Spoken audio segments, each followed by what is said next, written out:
Don't I know you, sir? Don't believe so. I haven't been here in many years. Name's Silas Greaves. Silas Greaves? The bounty hunter? Used to be. Ah, what are you doing here in Abilene? Just passing through.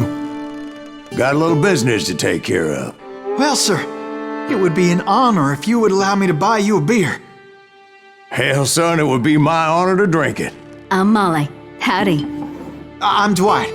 That's Jack and Steve. Ben's behind the bar. Oh, I bet you got some great stories. A couple. Any of them true? Jack, be nice. A few. What about your shootout with Henry Plummer's gang in Bannock, Montana? Is that where you started as a bounty hunter? That's what it says in this here dime novel. Don't believe everything you read in them dime novels, boy.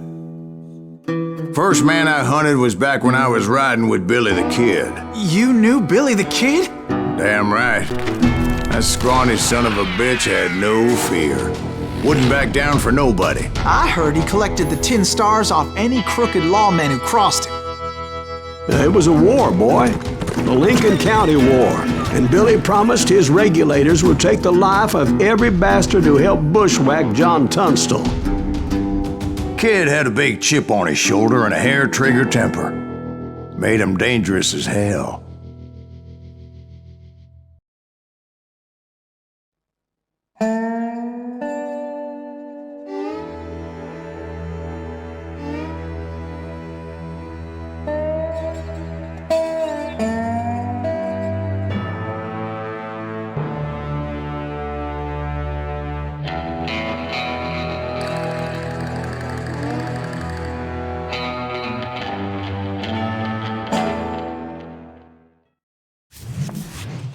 It was about 30 years ago. Billy was hiding out in an abandoned farm near Stinking Springs. I threw in with the kid because the man I had sworn vengeance on was riding with Billy's enemies. But before I tell you why I want that sumbitch dead, let me tell you what happened that day. I was heading back to the hideout when suddenly I had this funny feeling. Funny, ha-ha? No, Steve. The other kind of funny.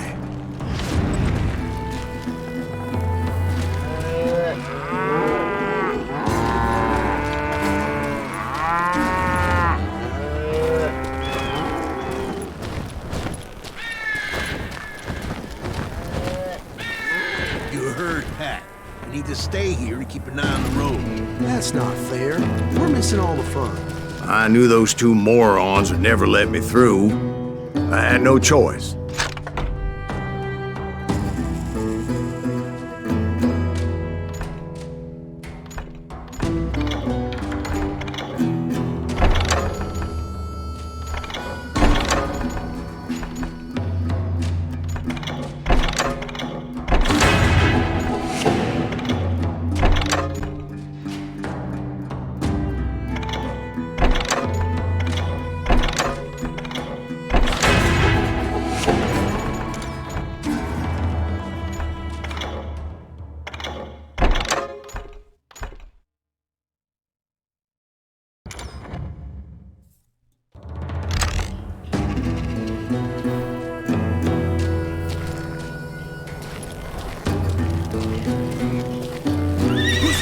Is he with us?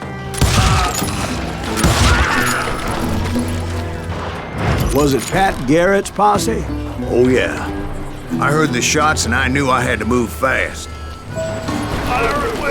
Garrett and his army of deputies had surrounded the entire homestead. I decided to help Billy and the boys out of it. So that's just what I did.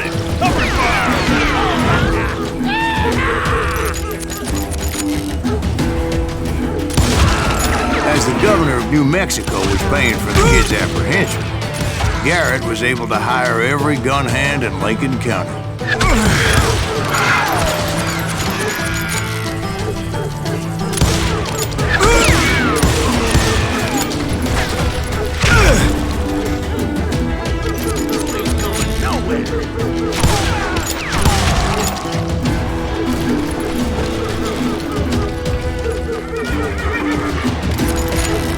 You're dead!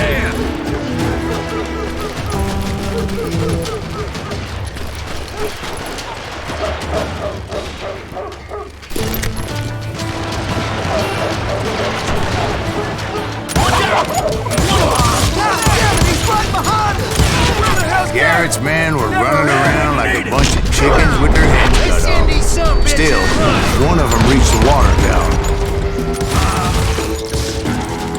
Not a bad idea. It would be a turkey shoot from up there.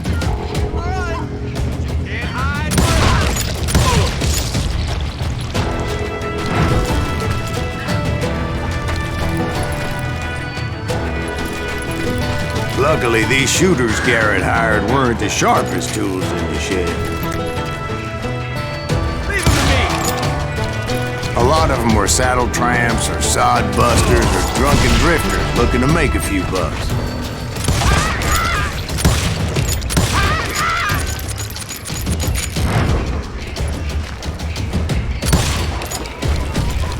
Then, I heard a friendly voice yelling at me from the window. Back door! We'll cover you! Try aiming, you idiots! Truth be told, things weren't much better behind the house. I cut their numbers in half, but that just made the ones that were left twice as mad.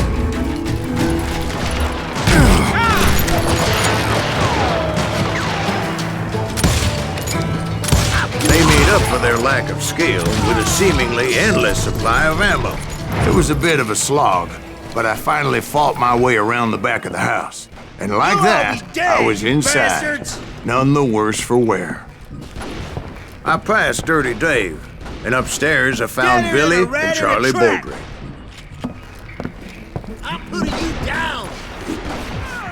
How about that?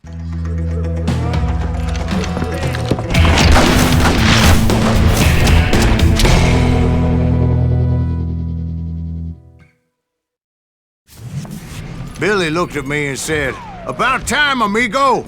Grab a gun and get to the window!" Wait, so you were friends with Billy the Kid? Yeah, sort of.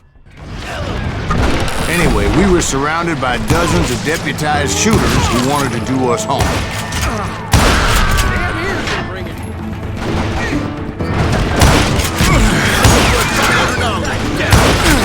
I'm telling you, Garrett's men were dropping like flies, but they just kept on coming.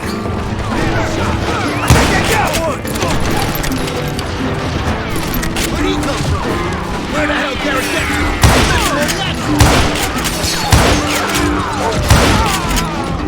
That's when Charlie got hit. "They're catching us in a crossfire," shouted Billy.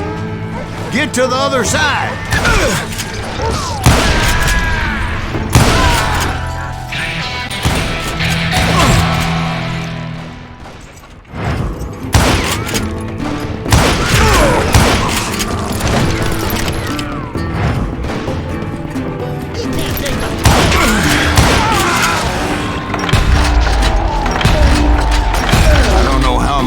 Cocksuckers I personally put down, but it was pretty clear, even to Billy, that maybe discretion was the better part of valor. What's that mean? It means that it was time to cut and run. "They got a Gatling," Billy shouted. "Get the horses and bring them round back. I'll draw their attention." He directed that order at me, and I thought, why the hell do I have to do it?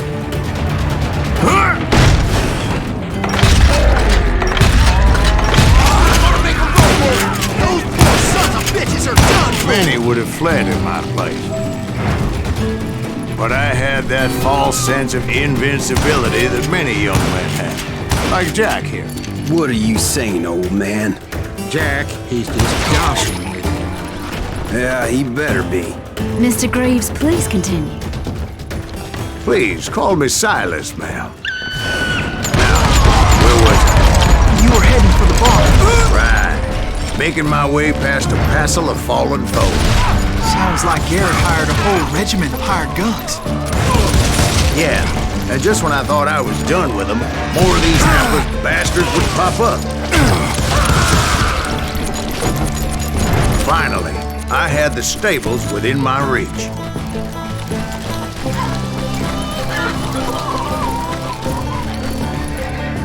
And that's when I met Sheriff Pat Garrett.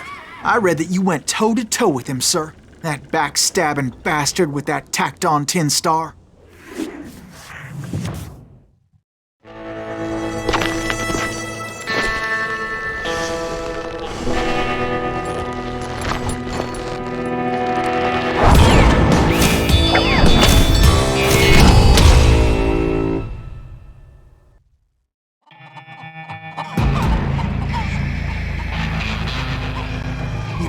him to a showdown. You read that in a dime novel? It said he showed no fear as he took your measure with eyes like a rattlesnake.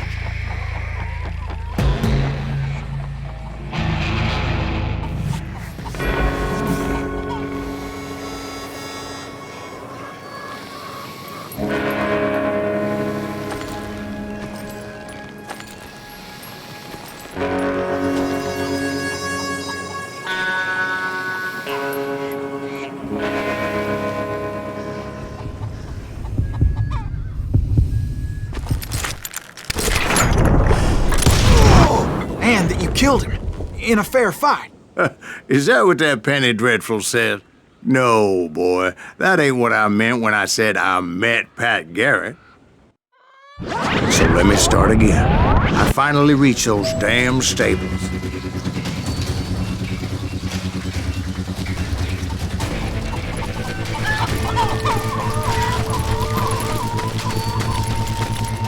Stepped inside, and last thing I heard was Garrett's voice. That's not Billy. And go on, how did it end? And, boy, that was just the beginning.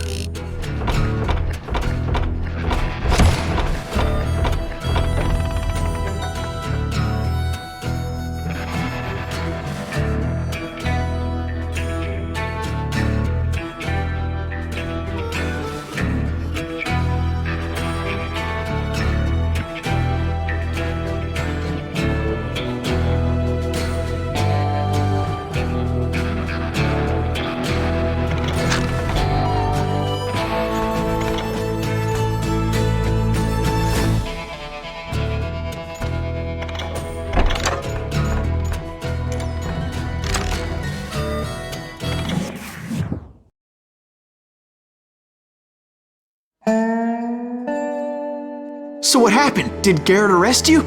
Yeah, after I came to, the bastard had clocked me with his Colt.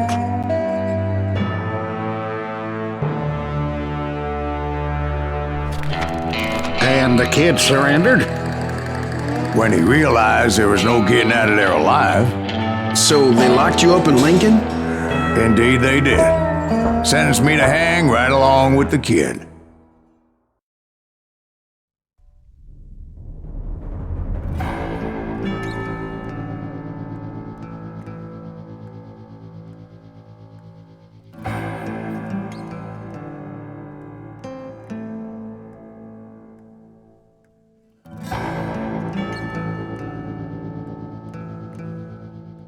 It's important to know that I was only riding with Billy so I could find the bastard I was after.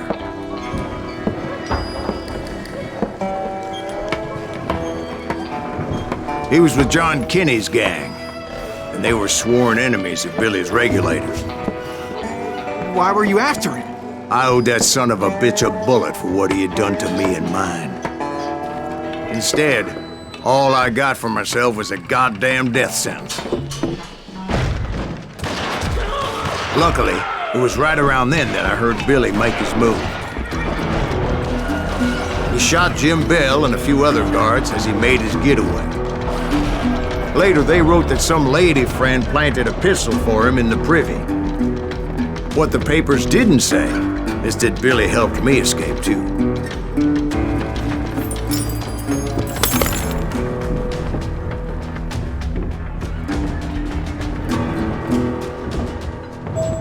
My first order of business was finding a firearm.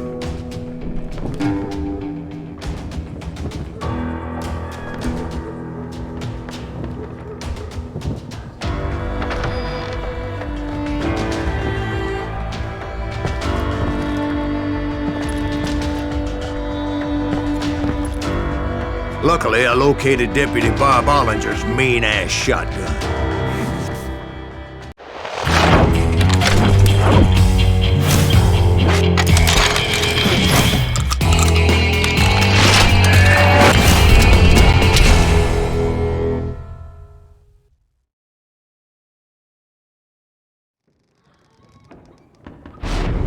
I saw Billy through the window, and he yelled that I should take to the rooftops to make my escape.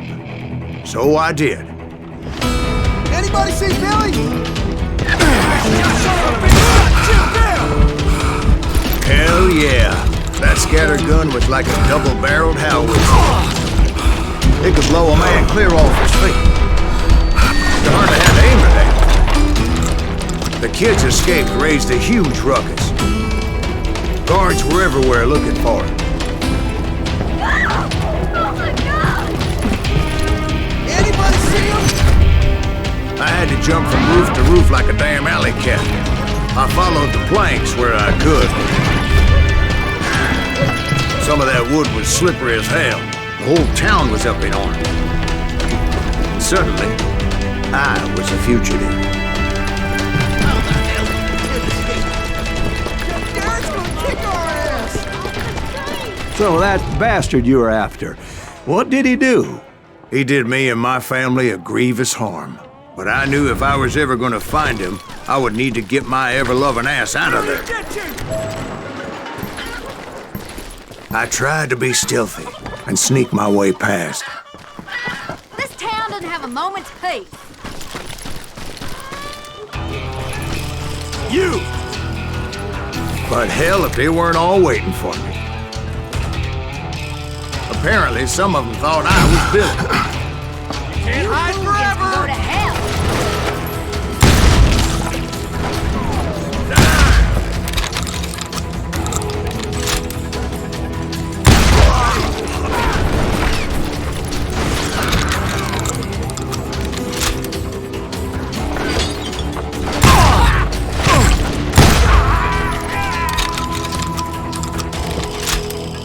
He's in town somewhere. See, me and the kid shared a certain similarity in build and color. I was just glad I had Deputy Bob's mean-ass shotgun. You won't get away with this!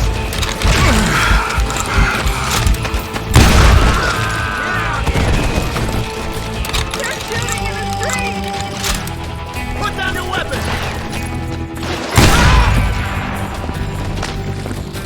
Leave him to me! Get your headstone!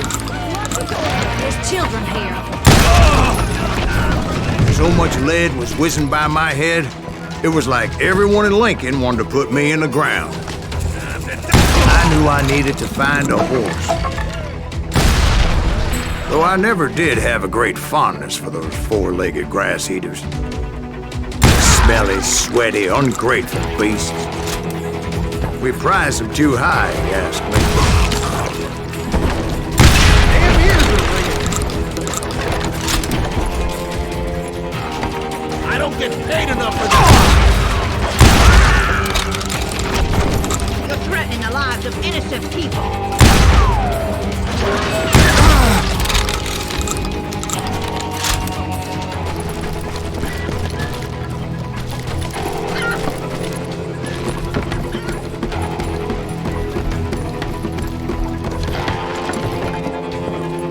That town's going to hell in a headbasket! But where was the kid while you were busy getting shot at? Gone. And that's when it occurred to me why Billy set me free.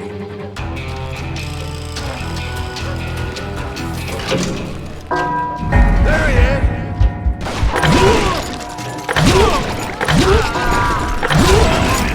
You know respect for decency?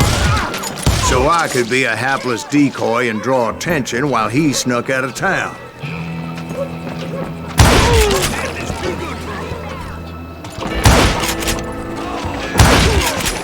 I knew if I made it out of there in one piece, no one would put a price on my head. Because everybody in Lincoln would be dead? No, because they all thought I was Billy, and all that blame would fall on him. Meanwhile, Deputy Bob Ollinger was organizing a posse to put me down. He was already a mean son of a bitch, but he was doubly pissed that I stole his mean-ass shotgun. Anyway, it was me or them, and the only way forward led me straight to perdition. But the cards were dealt, and I had no choice but to play them. I don't get paid! Get the women off the street! On your yourselves! How the hell did he get away?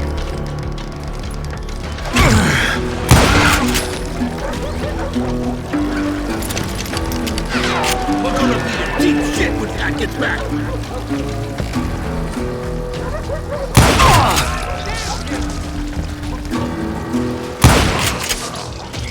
You won't get away with this!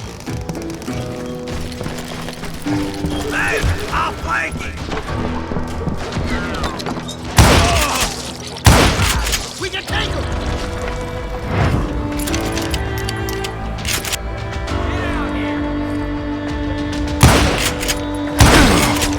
God damn you! Surrender yourself!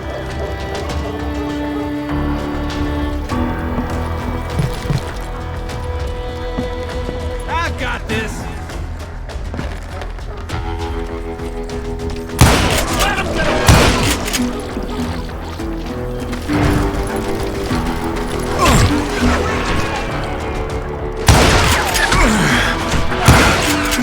You're dead!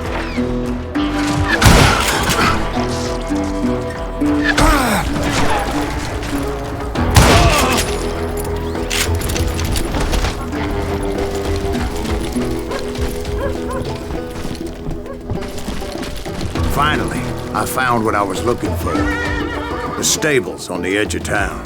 I guess Billy saved your ass, taking out Bob Ollinger the way he did. Billy didn't kill Bob. Well, sure he did. He dispatched him right after he shot Deputy Bell. No, sir. Because Bob came right up behind me, angry as hell that Billy had lit out. "Hello, Bob," I said. "I think you better let me go."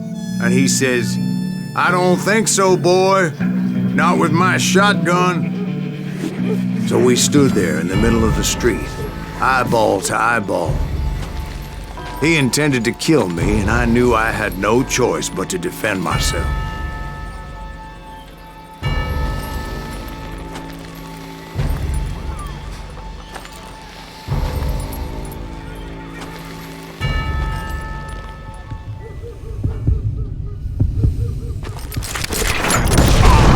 I killed him in a fair fight. Everybody saw I had no damn choice. Well, Lincoln got a mite depopulated that day. Pat Garrett gunned down Billy 3 months later, so his escape was all for naught anyway.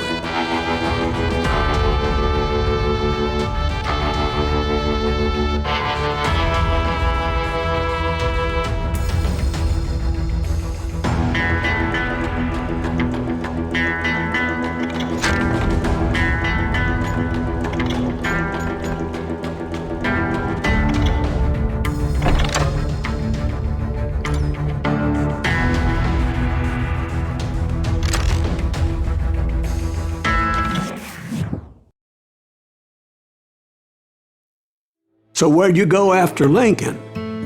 Mexico. Until I realized nobody was looking for me. I ended up taking a job at the Rurales. The Mexican Rurales? I was hired to help them track down the Cowboys. The most vicious outlaw gang in Cochise County? Curly Bill Brocious? Johnny Ringo? Led by old man Clanton himself. They must have paid you a pretty penny to take them hombres on. Not really. But truth be told, I had my own reasons for going after those boys.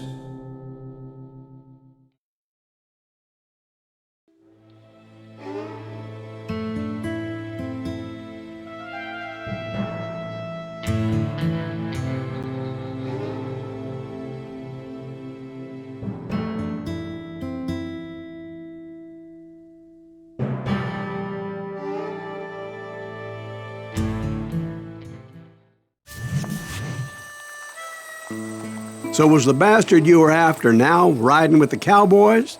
Roscoe Bob Bryant was his name. Oh. But no, this time it was a different bastard I was after. The aforementioned Mr. Ringo. And yes, he was working for old man Clanton.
Where's he going?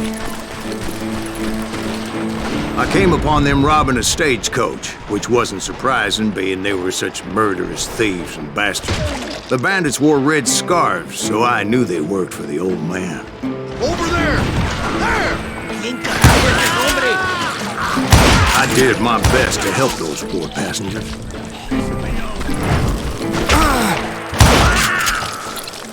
Moments later, the attackers were dead, and I checked the stagecoach to see how many passengers were still breathing.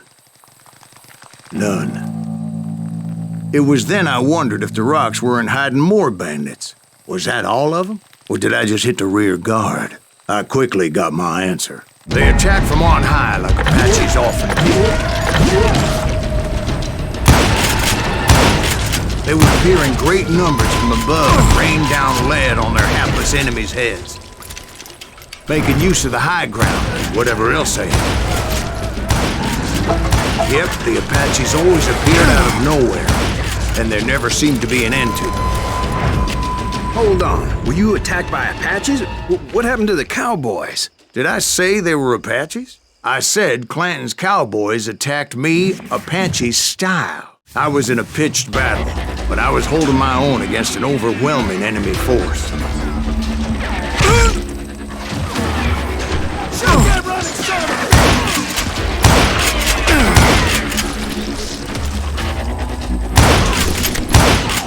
See, at the time, I was still pretty green and would often blunder into regrettable situations. But I just kept shooting at anything I could see up in those damn rocks. I didn't see Ringo, but I knew he was with the Cowboys. He and Roscoe Bob had done me a dreadful wrong, and I was determined to have my revenge.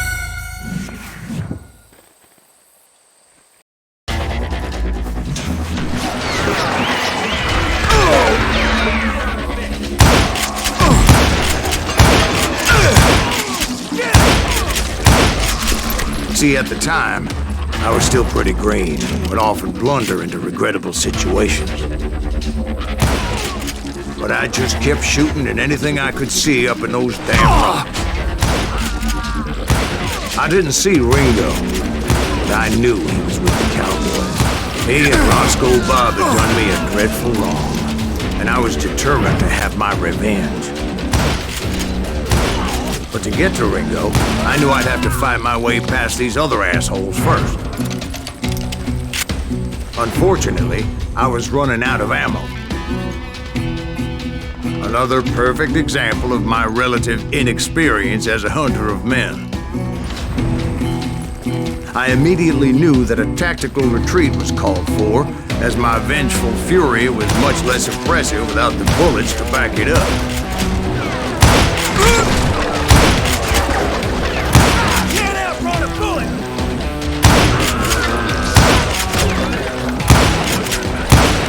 Finally, they managed to corner me.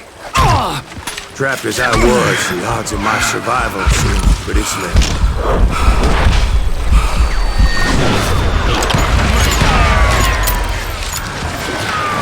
Luckily, serendipity was on my side as I suddenly spotted a way out of my predicament.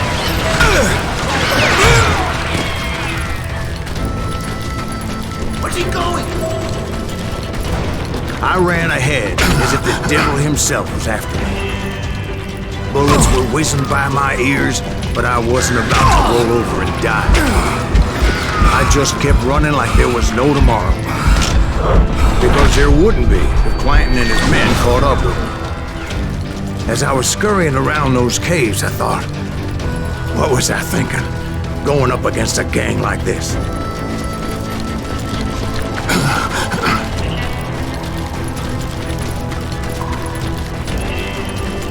I just kept running, not knowing where the hell I was going. And that's when something miraculous happened. Like manna from heaven, I found the desiccated remains of what looked like an Apache warrior. The old weapon next to him supplied me with some much-needed ammunition.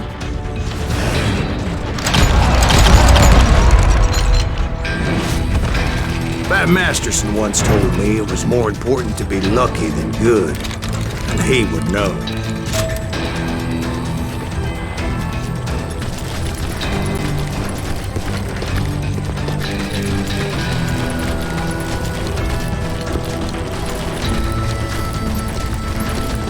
And imagine my surprise when I found a fistful of dynamite to go along with it. That stroke of good fortune evened the odds and bolstered my confidence. It was time to turn the tables. Time for the prey to become the predator. Time for the hunted to become the hunter. Time. All right, Jesus, we get it. They were right where you wanted them. That's right, Jack. I was done running. The old man's boys were not expecting that. No, sir. I came at them like a wildcat. My fury knew no bounds. It was finally time for that old man to pay for his sins.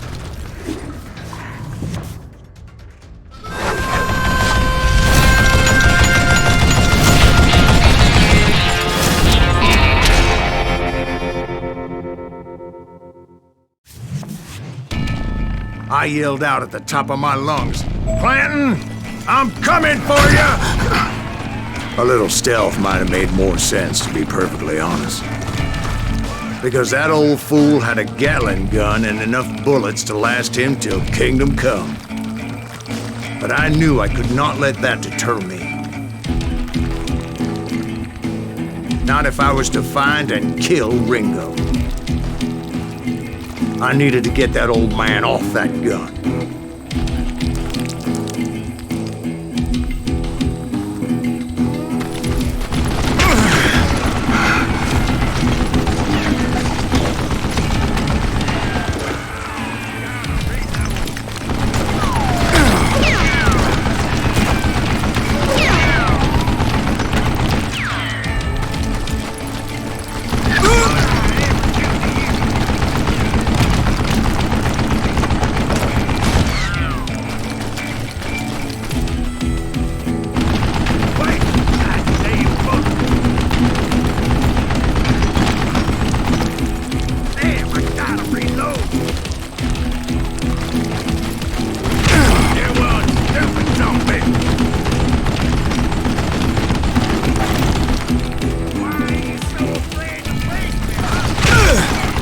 Most everyone thought it was the Ruales who had come up against him in Guadalupe Canyon, but it was just me.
Cowboys made it out of there alive, and told Ike and Billy Clanton that it wasn't a Mexican who took their father's life that day.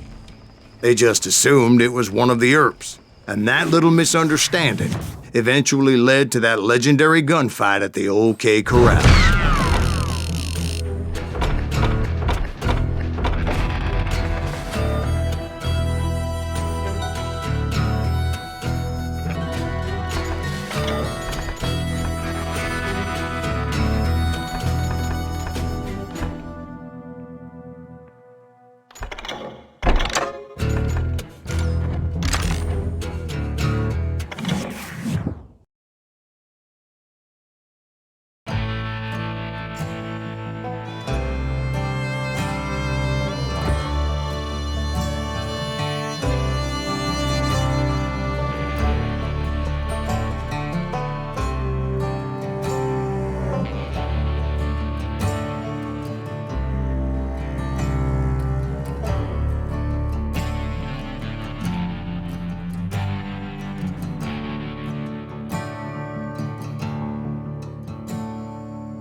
A few weeks after that dust-up at the OK Corral, I was still after Johnny Ringo. I had tracked him and the Cowboys to their hideout at a sawmill, and they were loaded for bear.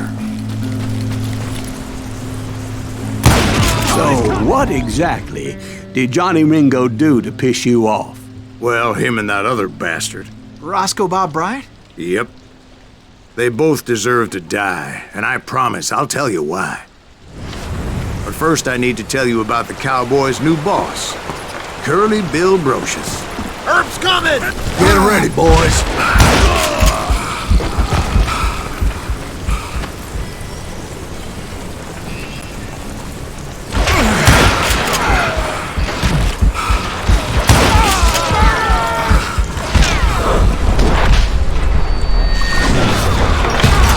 Curly Bill took charge of the Cowboys upon the old man's demise. And after that gunfight at the OK Corral, the Clantons wanted revenge. So they murdered Morgan Earp and grievously wounded his older brother, Virgil. Wyatt and Doc went on what became known as the Vendetta Ride, hunting those outlaws down. So when I showed up, that's who they thought I was.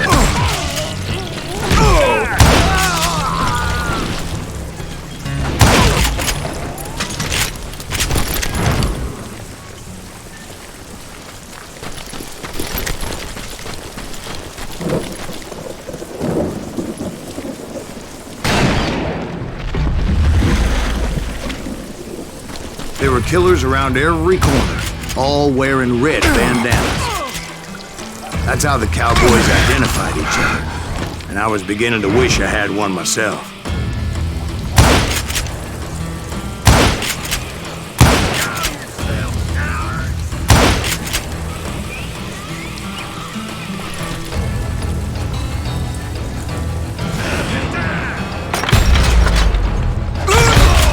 But I wasn't about to let Ringo walk away unscathed, and that's what drove me forward.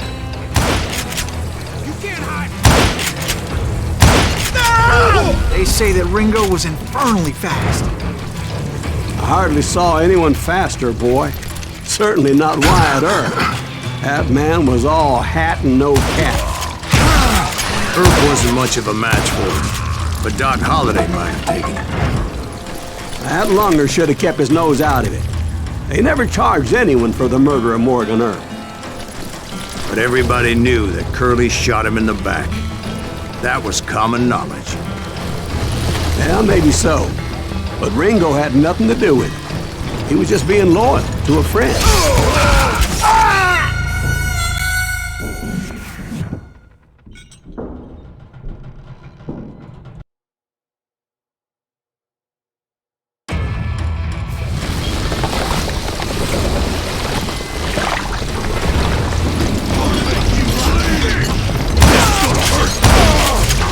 Excuse me, sir. I have a question.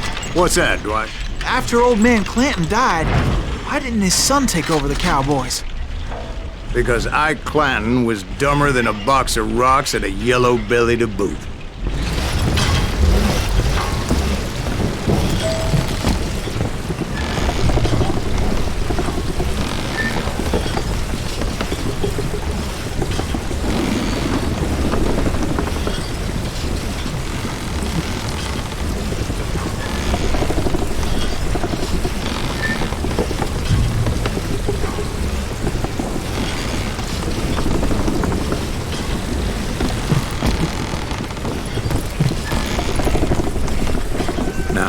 Where was I?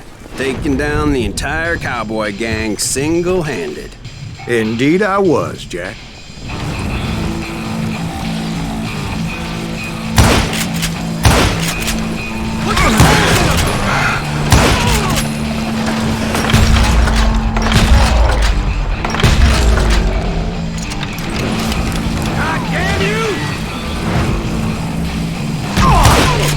Though it wasn't easy, as those boys had good cover.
There were carts everywhere, piles of lumber, and God knows what else for people to hide behind. That really was one hell of a sawmill. Quite an impressive operation.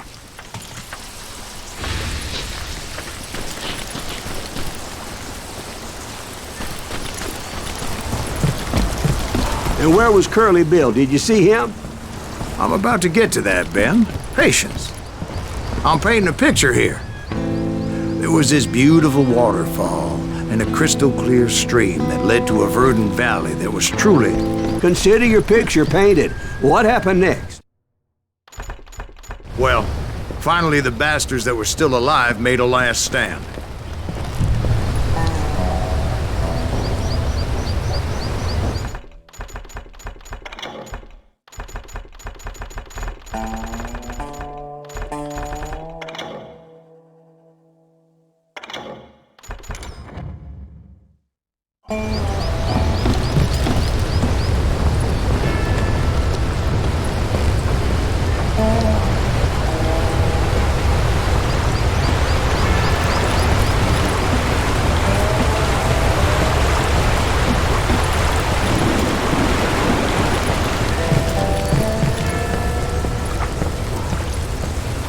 Curly Bill, Johnny Ringo, and his compadres took off into the lumber yard, and I followed after.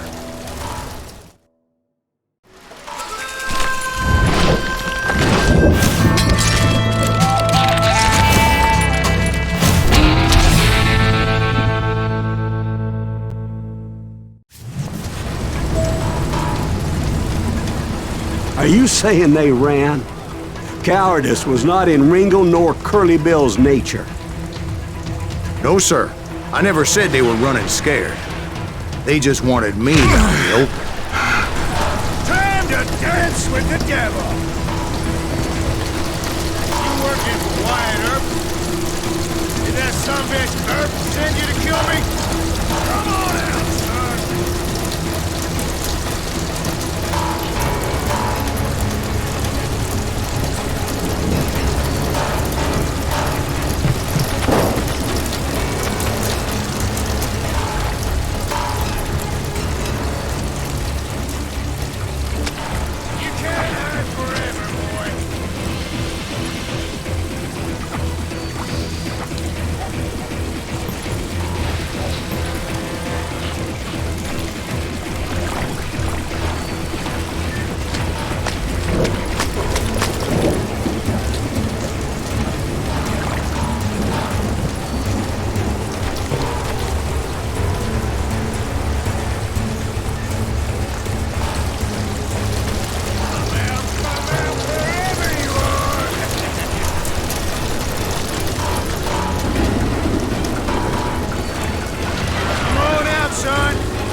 with the devil.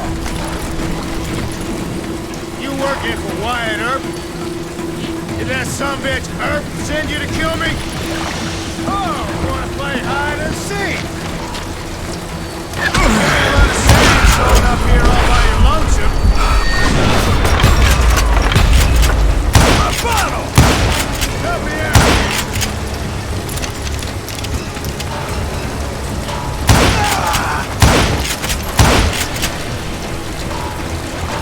Gonna kill you like I killed Morgan! Hiding like a scared little puppy!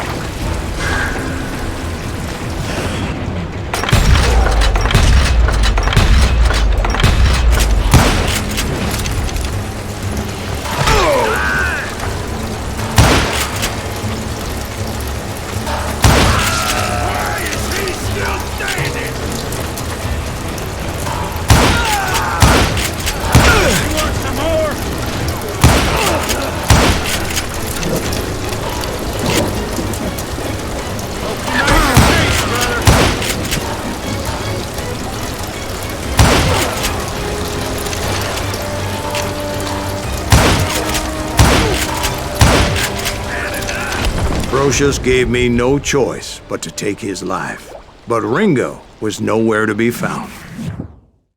I knew you didn't kill Ringo, because he was found dead in a different location altogether. To this day, his killer is still unknown. Indeed.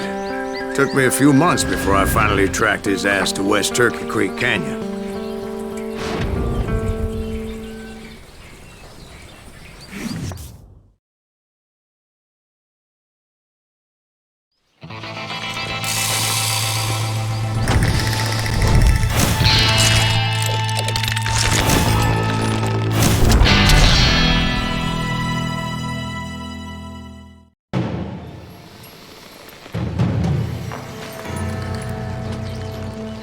That's incredible, sir. I always thought that Doc Holliday was the one that killed him.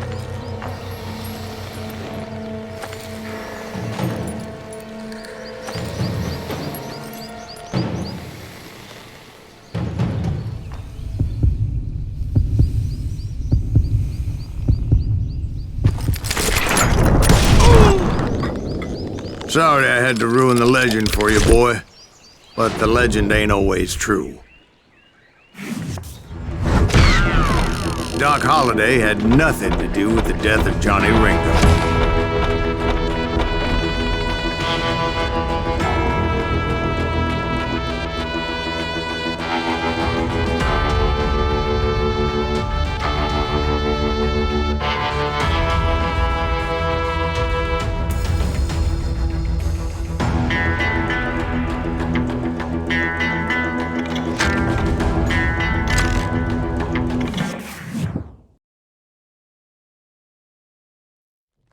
I was paid a healthy bounty for Ringo and Curly Bill, and realized there was real money to be made. That's why I went after Henry Plummer.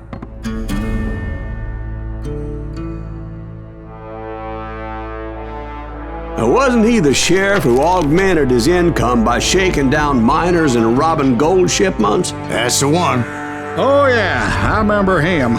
He ran that gang of thieving outlaws called the Innocents. So it's true that you went toe-to-toe with him? Indeed I did, son. Indeed I did.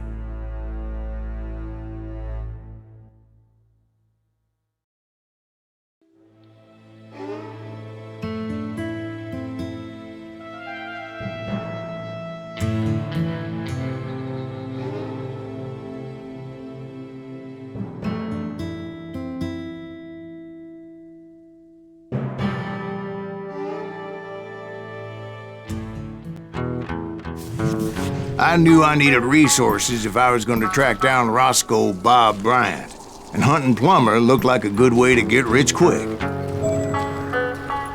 As the local vigilantes exposed him as the leader of the bandits, and put a generous price on his head. Plummer rallied his gang to plunder one last gold mine before making their escape, and that's where I thought I'd find him.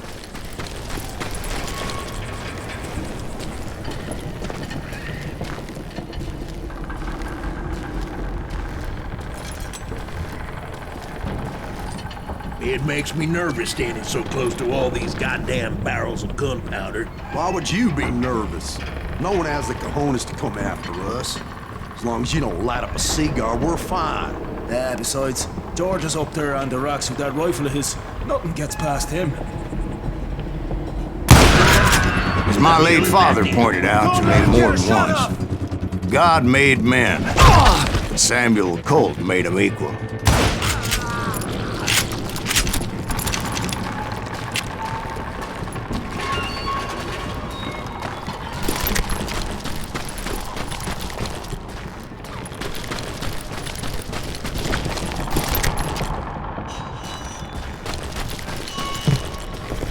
I knew that dynamite wasn't mine, so I decided the polite thing would be to return it. It was the biggest gold rush since Sutter's Mill in '48. Unfortunately, prospectors weren't the only ones drawn to those riches. There were thieves and killers, robbing travelers and hijacking gold shipments. Like those that ran with Plummer. Some were just regular folks I knew from town, drawn by greed and easy pickings. Charlie Crow, the blacksmith. James, who worked in the stable. Sam and Jeremiah Barber, the butcher's son. Of course, the rest were veterans of the Civil War. Stone-cold killers trained on the bloody fields of Shiloh and Antietam. Plummer had a lot of men on his payroll. A hell of a lot. That son of a bitch pretended to protect the public with one hand while stealing them blind with the other. He set up a defensive perimeter which I had no idea how to break. Dangerous, desperate individuals. I was outnumbered and in way over my head. But I was too damn stubborn and stupid to realize it. They must have thought I was touched. Or had some kind of death wish. Seeing as there were barrels of gunpowder everywhere. Watch out for the goddamn gunpowder! One stray bullet, one stray spark, and I'd be blown to hell and gone. Did I have any second thoughts about what I was doing? No. I thought I was some kind of hero.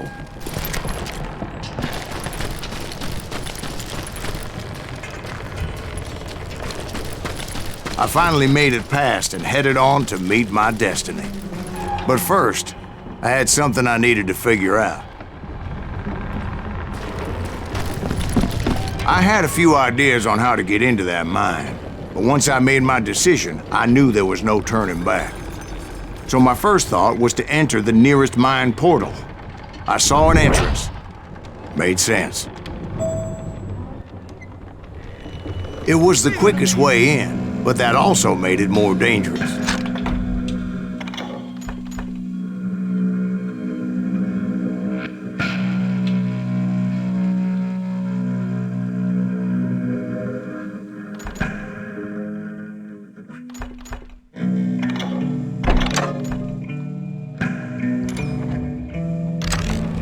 As there would undoubtedly be enemy pickets posted along the way. Plummer wants that asshole dead.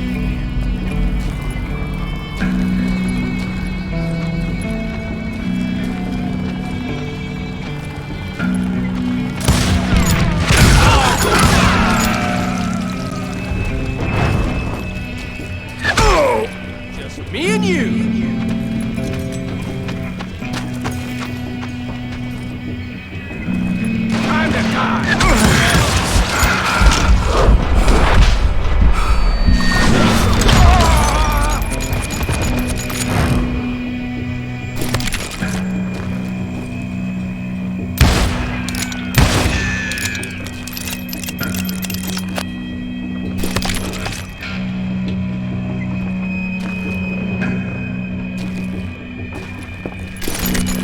Besides, once you enter a mine like that, it's easy to get all turned around.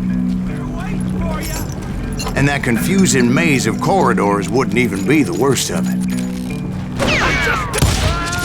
Some of those shafts could be as deep as this. You maniac!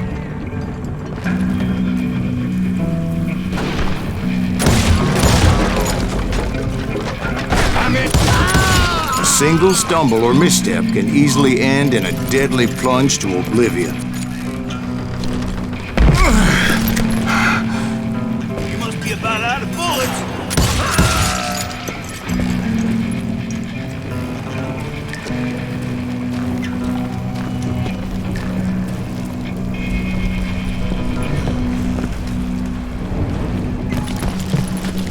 Quick reflexes often make up for a lack of common sense. Luckily, I was never one to be easily bushwhacked. I would just need to be careful not to blow myself to kingdom come.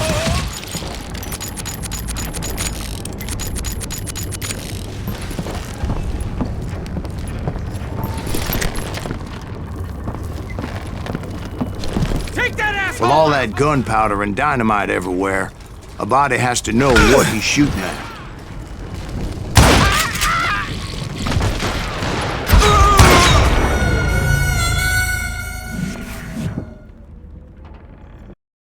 Get him!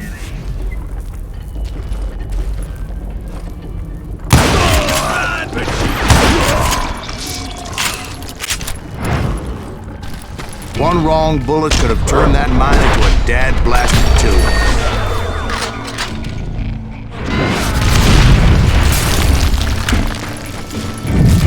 I freely admit that my plan of attack was not just moronic, but clearly insane.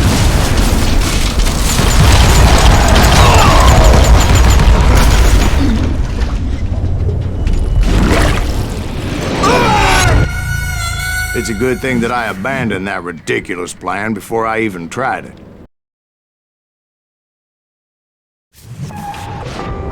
Instead, I spotted a ladder, a way into the mine from the opposite side.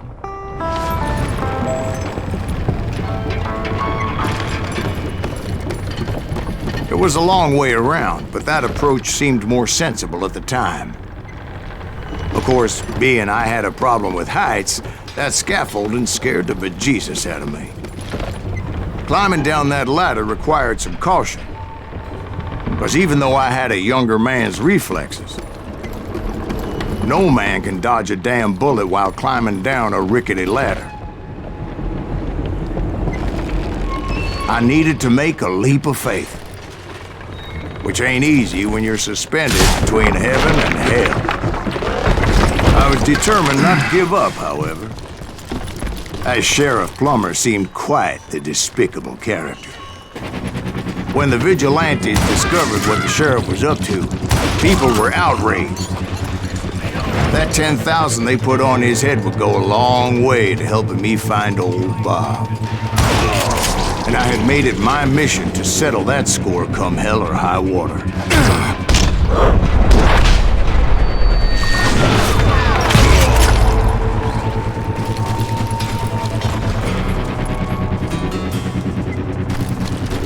But first, I would have to make a choice. Take the elevator or climb the ladder.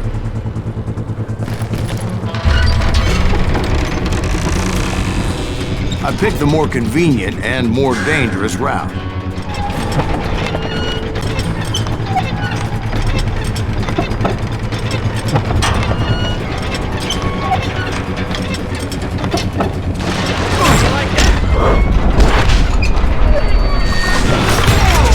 What the heck is happening?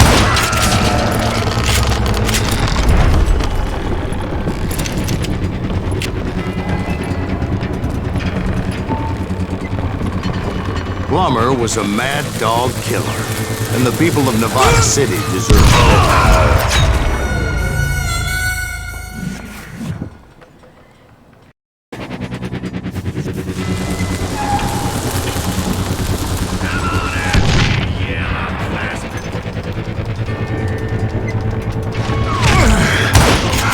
Right, well, he was the sheriff of both places at one time or another, but that's neither here nor there. The point was, taking him down would save a lot of lives, including my own.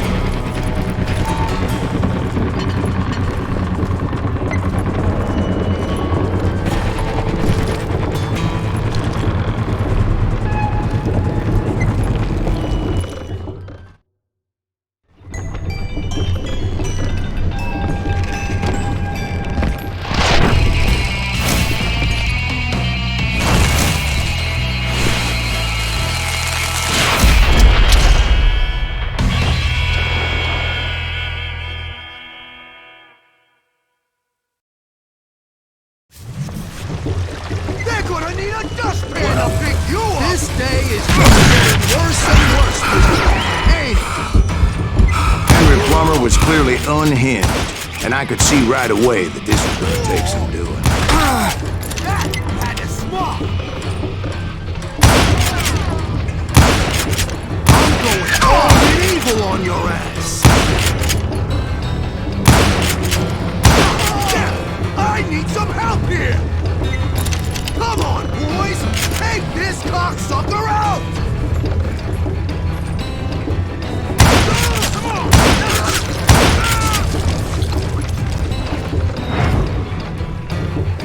I'm gonna...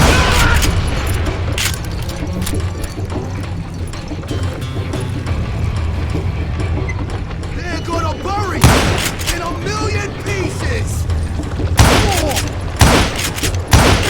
Time to blow your shit up.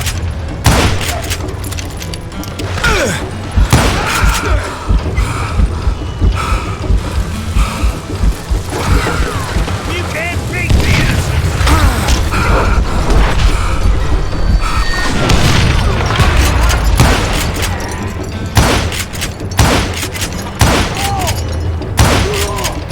Put that moron out of his misery. So that's how Henry Plummer died. Him and his crew were worth their weight in gold.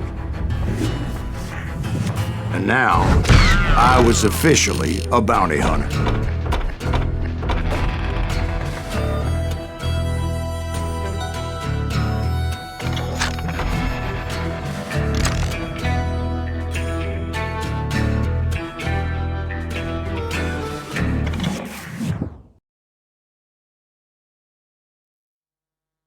So, did you finally go after that Bob feller? Well, I heard word he was in Kansas with John Wesley Hardin. So that's where I went. Where in Kansas? Abilene. Why do you ask, Ben? No reason. Was Hardin as fast as Ringo?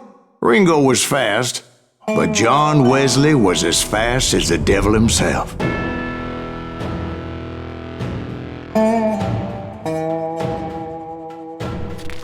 Hell, he killed his first man at 15. From that day forward, he had a price on his head and wouldn't back down for nobody, not even Wild Bill Hickok himself.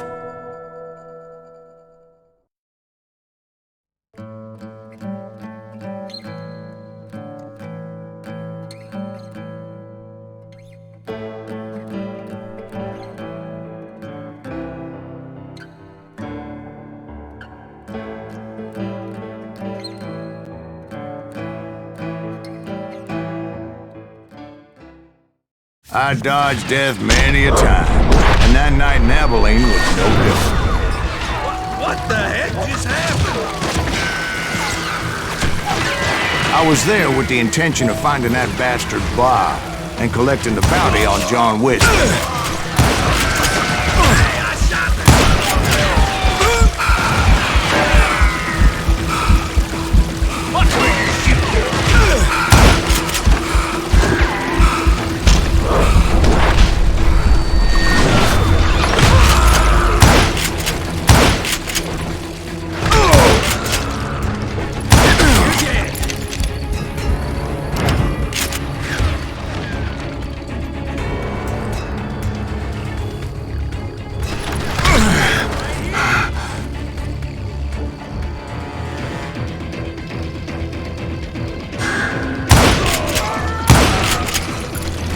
I thought the Texas Rangers got Hardin. Yeah, that's what they want you to believe. It was cold in a witch's tit and a brass bra that night as I fought my way past his loyal compadres to the very same saloon we're sitting in today. Look around and imagine this place painted in blood. Hardin was waiting for me, and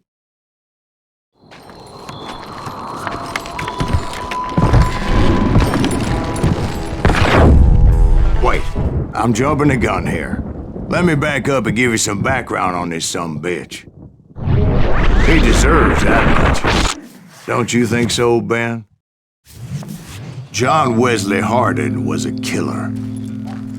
By the end, he confessed to taking the lives of 42 men. Fathers and husbands, brothers and sons, men with families who cared about them. He was a bona fide folk hero by then, and had amassed a gang of armed miscreants and other assorted thugs. He and his men set up camp outside of town, and I was hoping Bob was among them. Shit, it's cold. God damn it! Shoot that son of a bitch! They didn't ask why I was there. They knew. As most of them were wanted as well. I had to spill a lot of blood to find out Hardin wasn't in that camp. He was carousing in town with his closest friends. Hardin's boys apparently didn't want me to reach the Bull's Head. Some were hightailing it into town to inform their Jefe of my unwelcomed presence.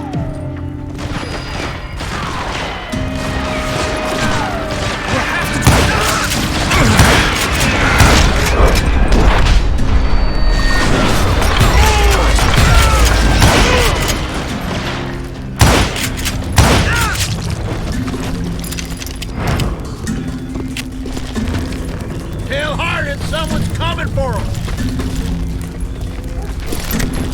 Stop that son of a bitch! Let the boys know we got another load, dog. Either end.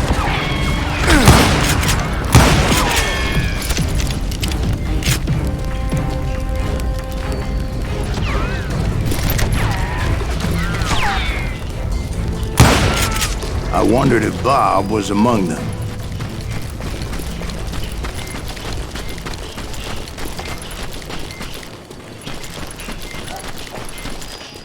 And I steeled myself for the fight ahead. For as good as I was, deep down I wondered if John Wesley wasn't just a little bit better.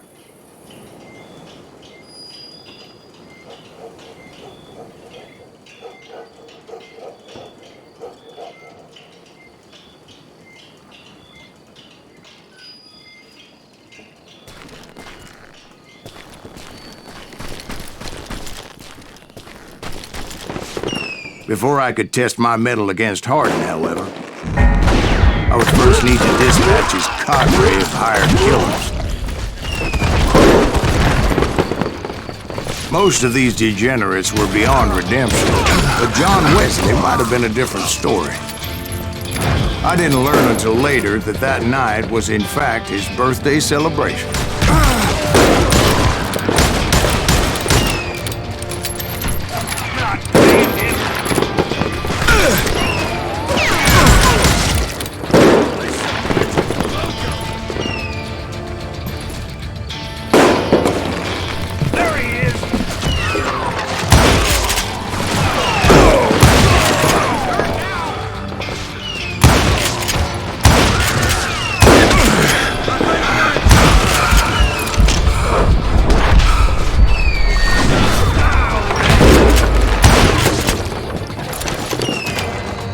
I think I already mentioned that I found Hardin in this very saloon.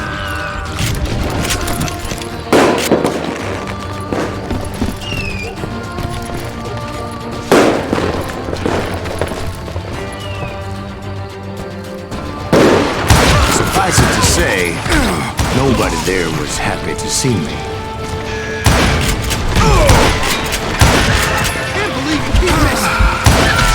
In fact, I felt a certain hostility.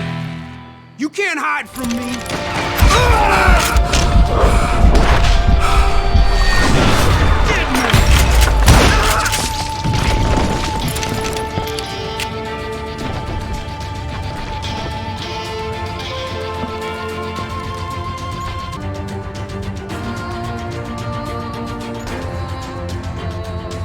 That's right. Run!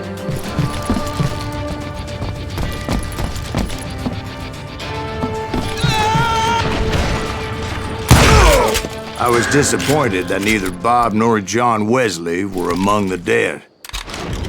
But that was short-lived, as a moment later I was facing down the fastest gun in the West.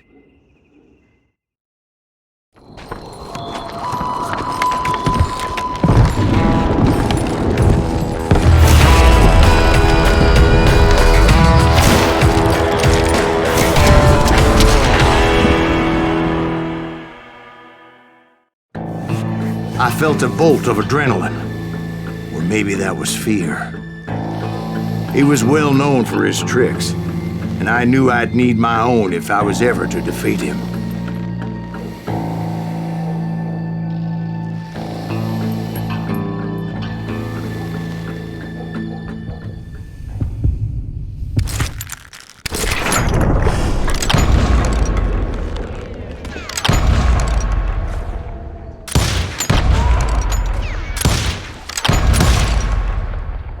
That man was faster than greased lightning. But being inebriated as he was, he didn't count his shots. And now, he was at my mercy. So he didn't die? No, I sent him to prison.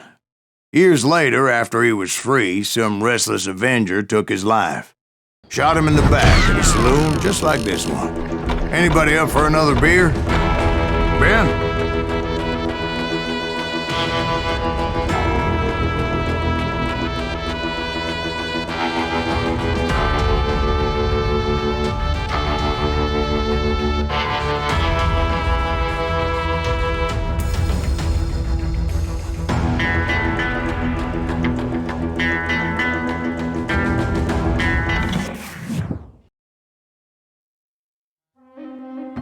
Thank you, darling. Yeah, some say revenge is a dish best served cold. So whatever happened to that Bob guy you were after? Personally, I'd like to hear some of your other adventures. Like, I don't know, did you ever go toe-to-toe with a red man?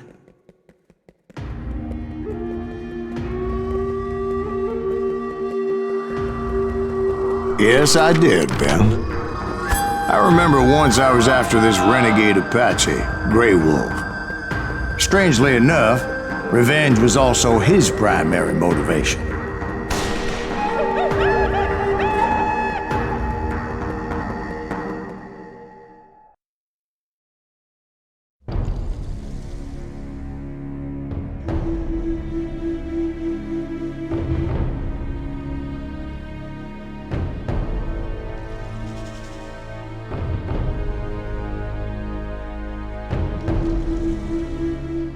A bounty was put on Grey Wolf's head, and that's how I came to hunt him in the mountains.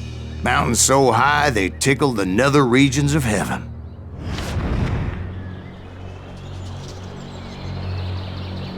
Grey Wolf was a Chiricahua Apache medicine man who had led a war party in revenge for a massacre against his people. The U.S. Army had attacked his tribe during his daughter's sacred sunrise ceremony, and the slaughter was unspeakable. I understood his anger, as there's nothing more traumatic than seeing those you love die in a cruel and painful death.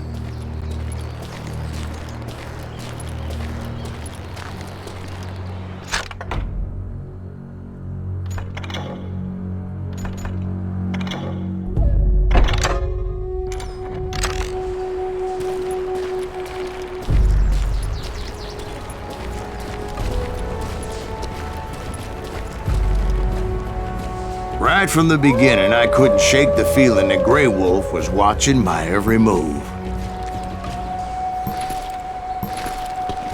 He led a band of young Apache warriors who wanted retribution and were more than willing to die for him.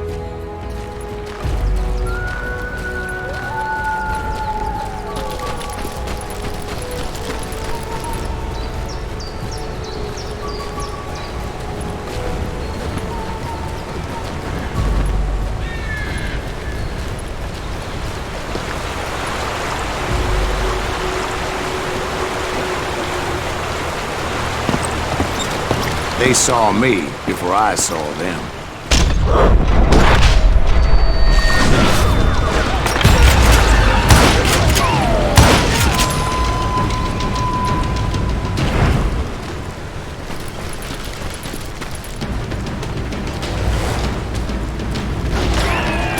And it crossed my mind that maybe this wasn't such a good idea. But now that the shooting had started, there was no backing down.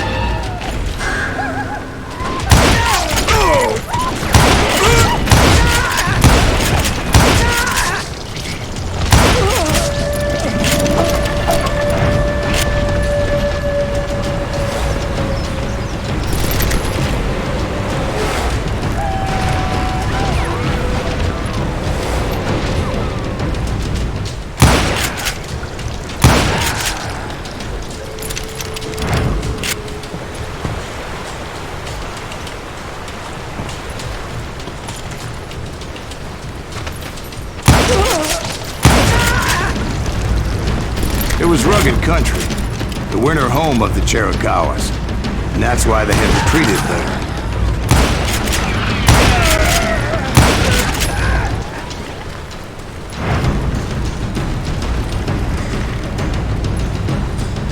I admit to having some regrets about going after them the way I did. But then again, I got a lot of money.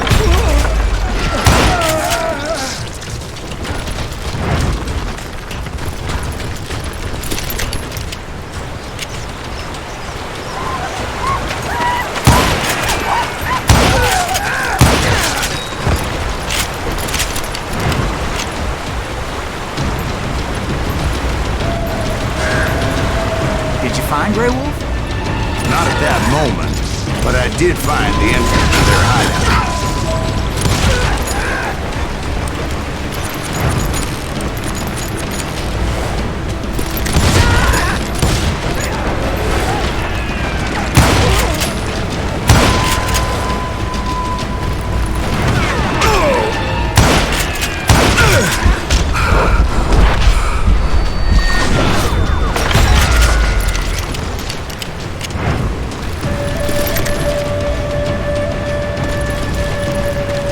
Deep crevice that led to a deeper cave. Don't tell me you went in there. Yeah, but it's not out of bravery so much as pure, angry cussedness.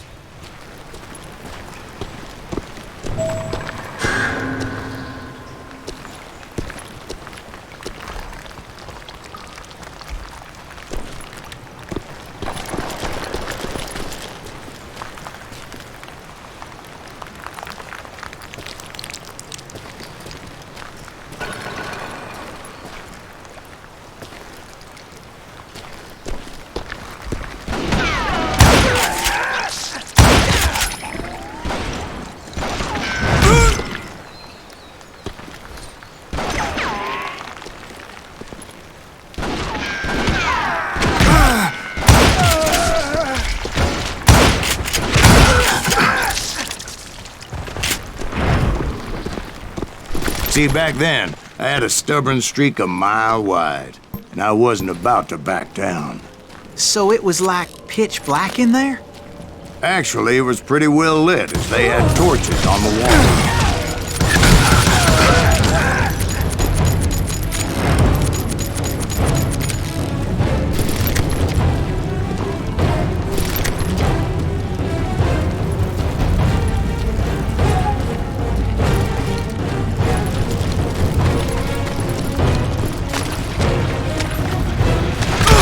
Was his cave? Big as hell, pal. Chiricahua had hid out there during the Indian Wars.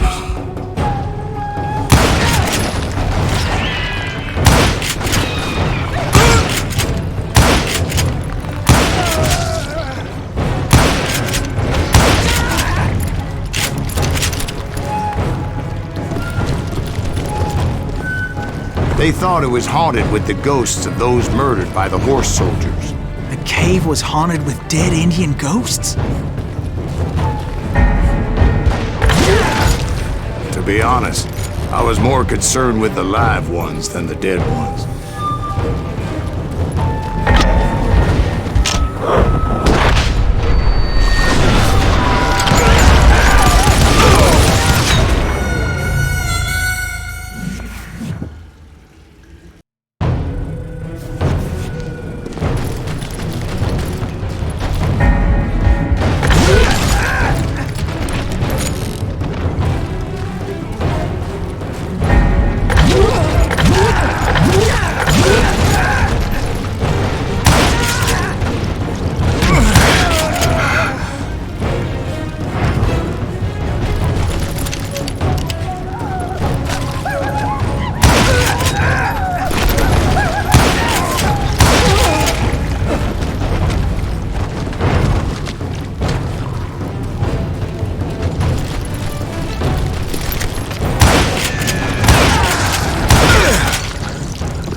How come you know so much about engines? A few years back, I was married to 2 Mescalero women. At the same time? Yeah, they were sisters. Polygyny is traditional among the Mescalero. So what happened? Oh, I had to get out of there. Those girls never shut up. Both of them nagging at me all the time. Drove me half crazy. Haven't seen them since. No, I mean, what happened with Grey Wolf? Oh, well, I pursued him into the Cave of Death.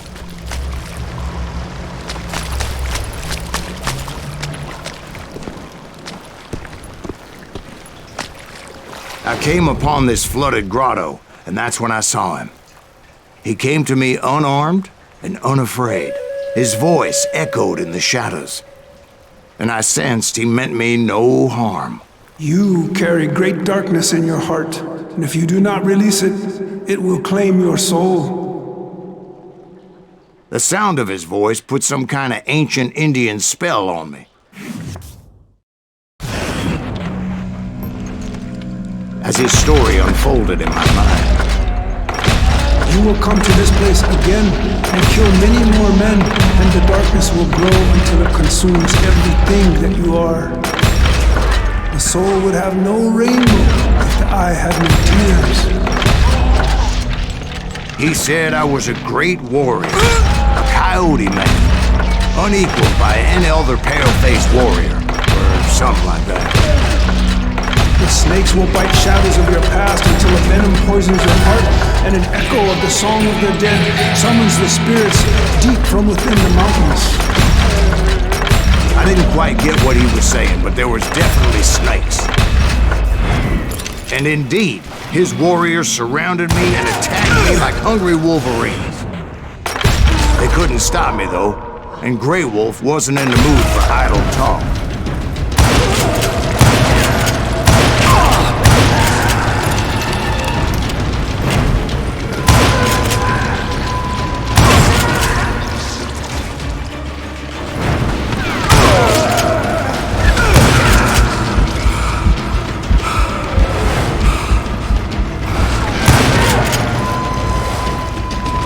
I swear I couldn't see any way out of this trap.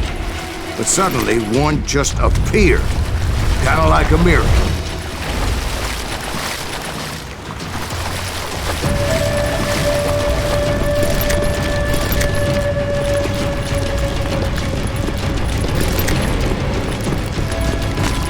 I felt like I would be lost in that damn cave forever.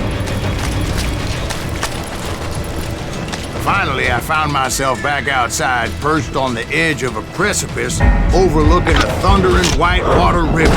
To get where I was going required several leaps of faith, but no way in hell I was turning back.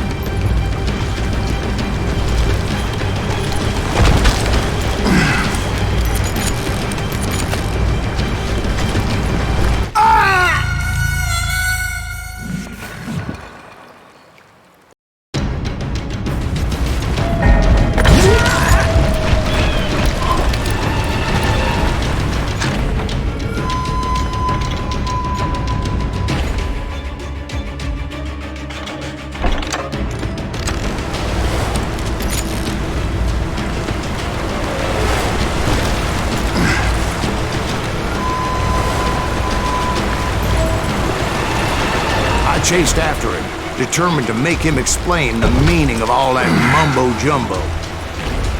Mumbo-jumbo's right. Are you making this all up as you go? A few details may be fuzzy, brother, but I am relating exactly what happened to me.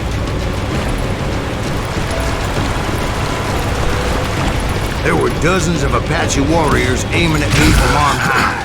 Dozens? Oh. Well, maybe not dozens, but there was a lot of them.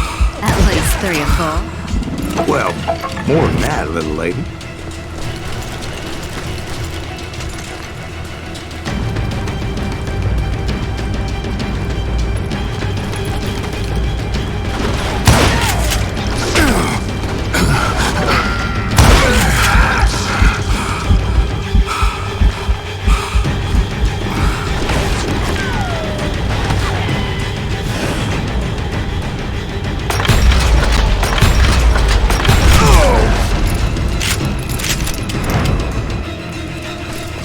Steep climb up creek ahead of me and scrambled up those rocks like a mountain goat. I was determined to locate Grey Wolf and find out exactly what the hell he was trying to tell me.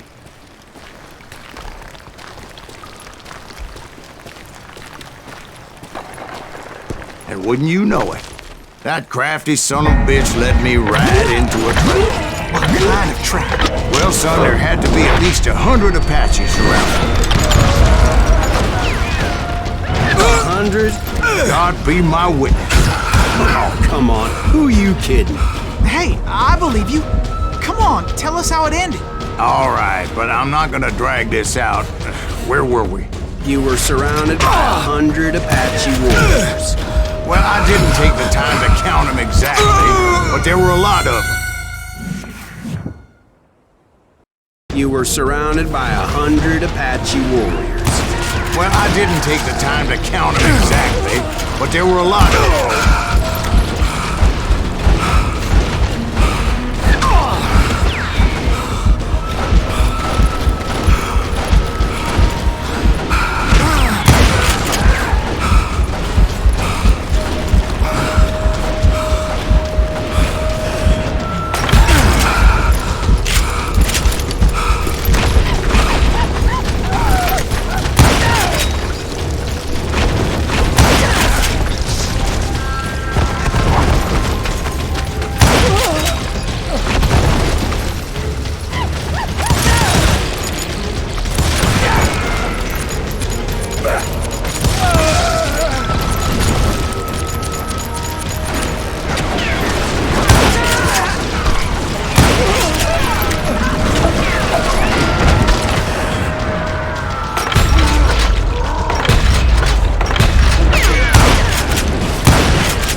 And in the end, a path appeared before me that I had not seen before.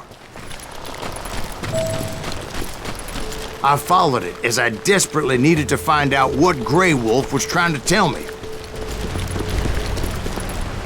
But it was like that son of a bitch disappeared into thin air.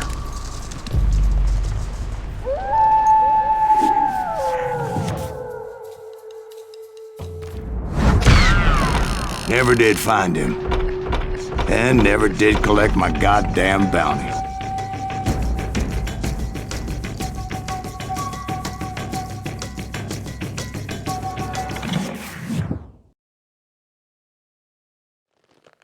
Thank you, darling. It's interesting how the truth can sometimes seem might malleable, depending upon your point of view. Like how those dime novels make you out to be something you're not? Jack, don't be starting trouble. No, he's right. They do tend to exaggerate. Did they exaggerate your part in taking down the Daltons? Well, I was there in the flesh, boy, so I saw what happened firsthand.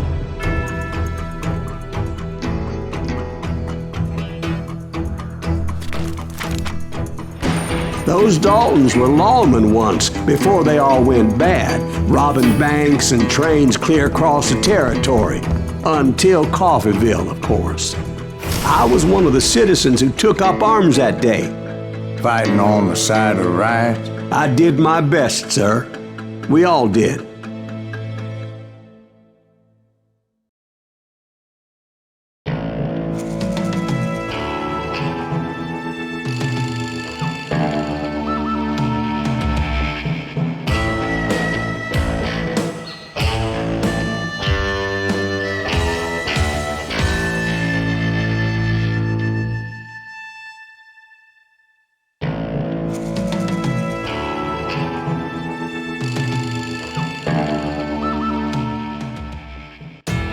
It was early morning.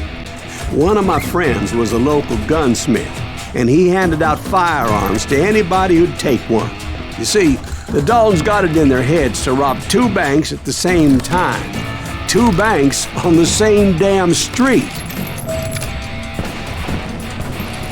Story was Bob Dalton's girl was always riding about how he had no ambition. Oh, you're nobody next to Jesse James, she'd say. Finally, the bastard took his brothers to Coffeeville just to shut her up. Right. It's always the woman's fault.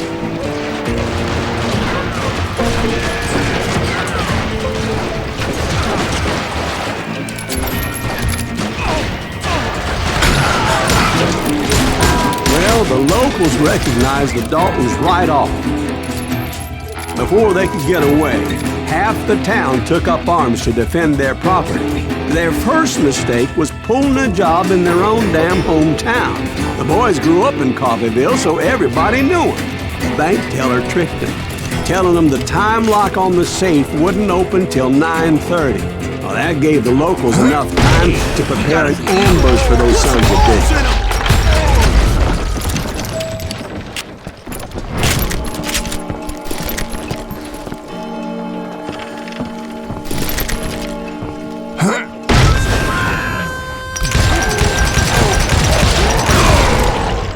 The brothers paid dearly for their stupidity, but everybody knows they had it coming. There's more to it than that.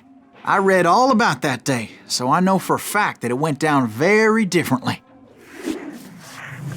First of all, it was high noon.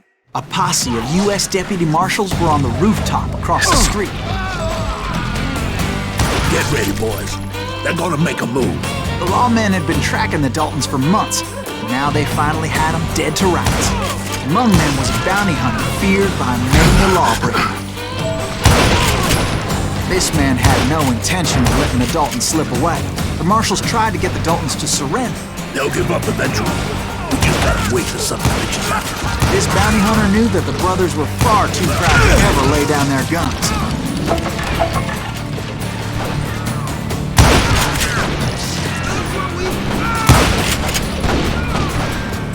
He went in there alone to confront those criminals. One of the marshals shouted, "Where are you going? Are you crazy?" Hey, where do you think you're going, dumbass? That rifle's mine. But he paid him no mind.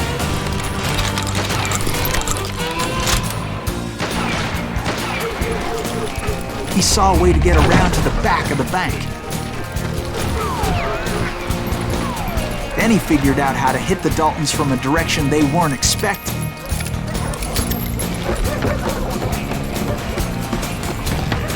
A moment later, he was climbing up a steep ladder, laughing at danger as he did.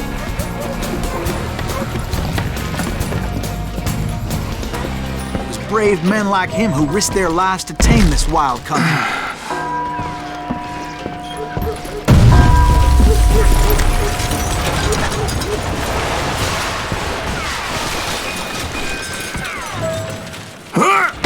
We've got company. Now you're really pissing me Heroic off. men like him, who did what other men couldn't or wouldn't to make this country free. Like Jim Bowie, Davy Crockett, who died defending Is that the Silas Alamo. Greaves? Son of a bitch! You...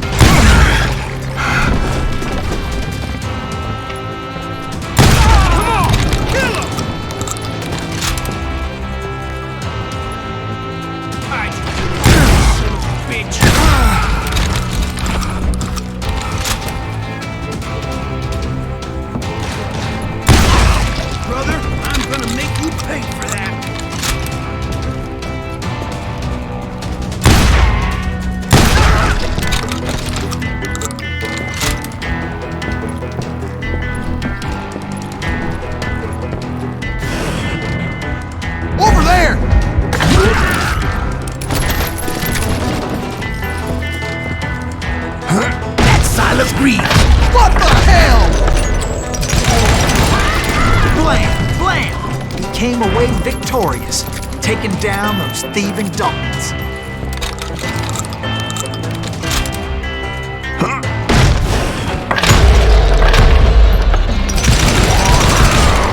His name was Silas Greaves, and when the dust finally settled, he was the last man standing.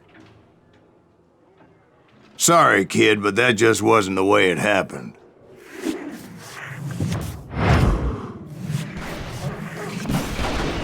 It was early evening, not high noon.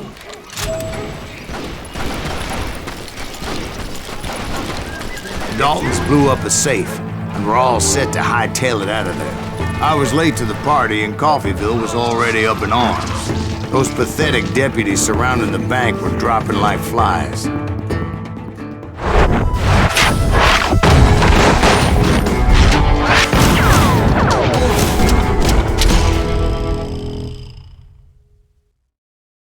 I had been tracking those jokers for months, waiting for them to do something reckless. There he is! And finally, they did. Those stupid bastards decided to rob 2 banks at the same time in the same town where everybody knew them. But they still had friends in Coffeyville. Oh, now what? Oh! Waste your bullets! Go ahead! He has it coming!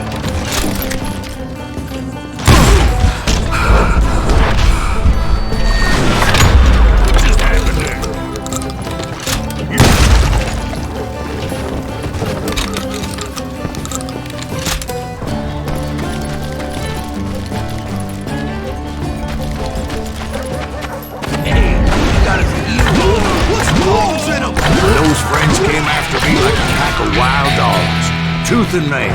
They were coming at me from all directions.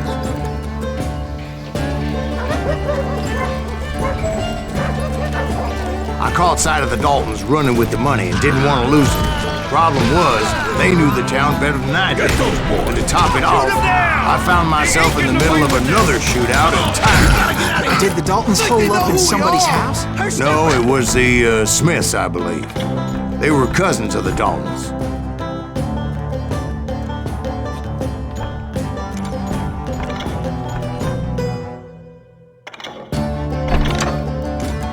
Shooting at the Browns, who were shooting at the Daltons, which wasn't any surprise, because those 2 families have been feuding forever.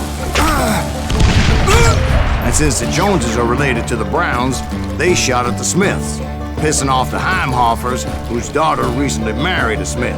Well, bullets were flying every which way as all the old feuds in Kansas caught fire all at once. There was a hell of a lot of pissed off people in Coffeyville that day. But that's just the way life is sometimes. Shit happens.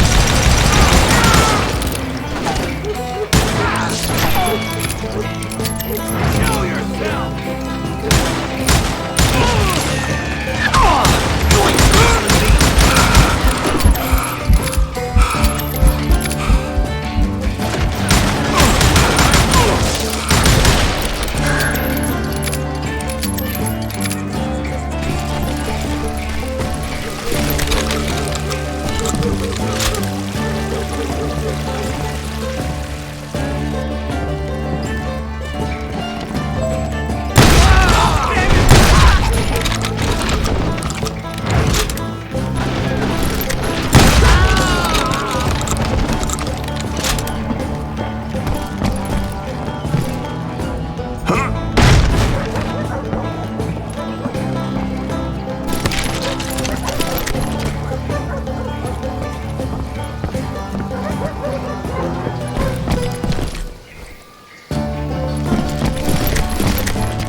The Dalton boys knew I would never give up.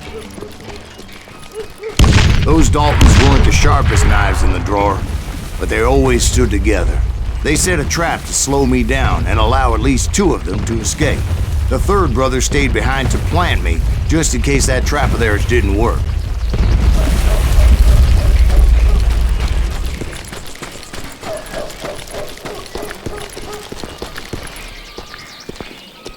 It was Emmett, the youngest, and he decided to stand his ground and face me down. I ain't afraid of you, Silas Greaves. This is where it is for you. He was determined to protect his brothers. I understood how he felt. Taking me on all by his lonesome wasn't exactly a recipe for a long life.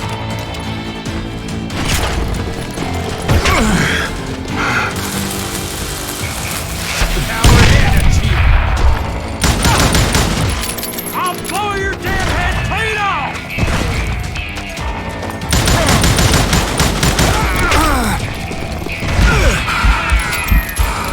Gonna beat you like a red-headed stepchild. But Emmett Dalton survived the robbery in Coffeyville. He's the only Dalton who did. They say he was shot 23 times. Well, Dwight, who do you think put all those damn holes in him?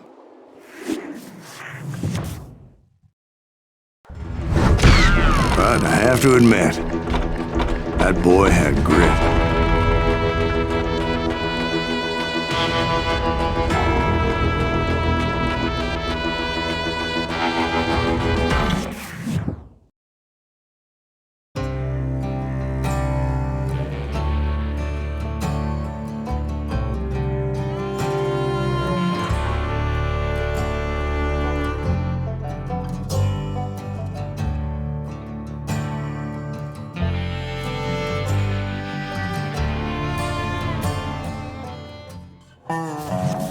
We'll get those suckers! It took me a couple of days to track the Daltons down.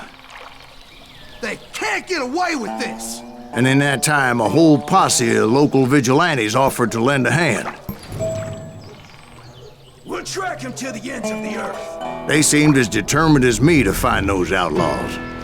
But as we headed into those swamps, it was like I had my own private army. There was no way those boys were getting away this time.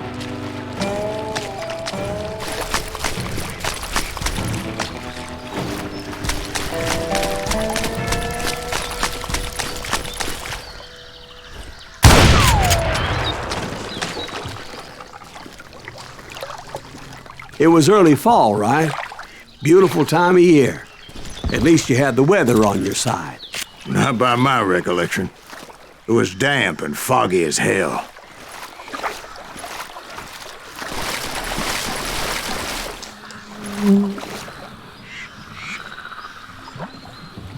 It was tough to stay on a true course, so we kept an eye out for landmarks.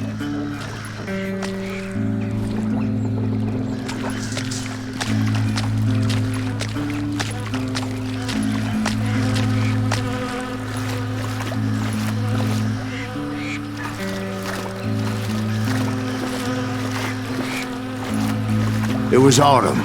The maple trees were in full color, red as blood.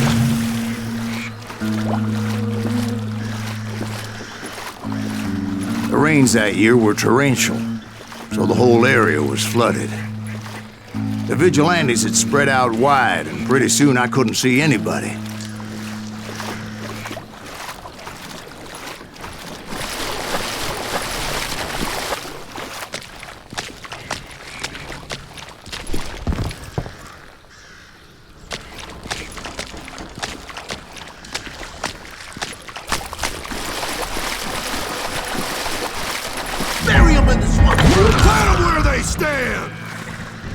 Except for some bitches ahead of me wanting to do me harm, so I had to face them alone. I wondered why my compatriots didn't come running when they heard the shots.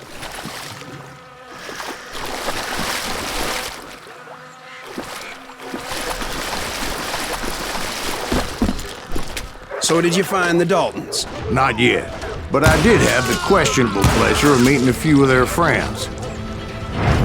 The boys had established quite a reputation by that time, so they attracted all manner of riffraff to their cause.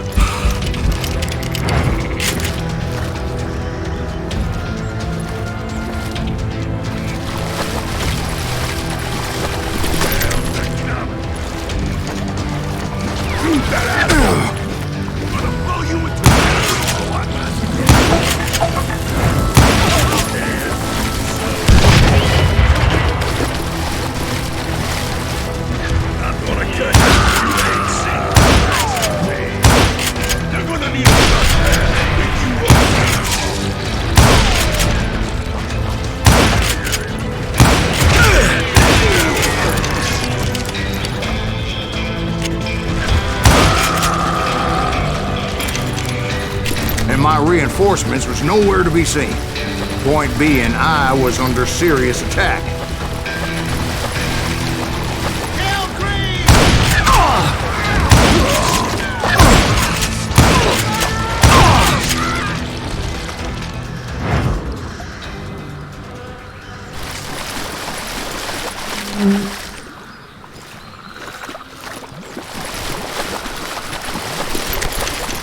But luckily, a barn materialized as if right before my eyes. I scrambled up top to get a better view, but just ended up falling inside. So, how did you get out? The barn doors was open. About right then, I saw some suspicious characters running for the bushes. Of course, I followed them. But that goddamn swamp was like a goddamn maze, and pretty soon I had no goddamn idea where I was. Steve? So I just started walking, and pretty soon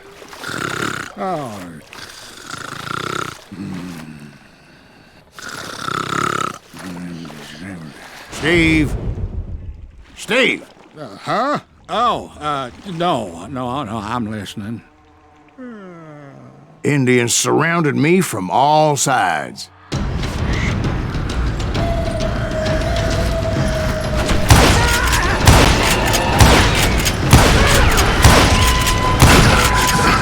Indians?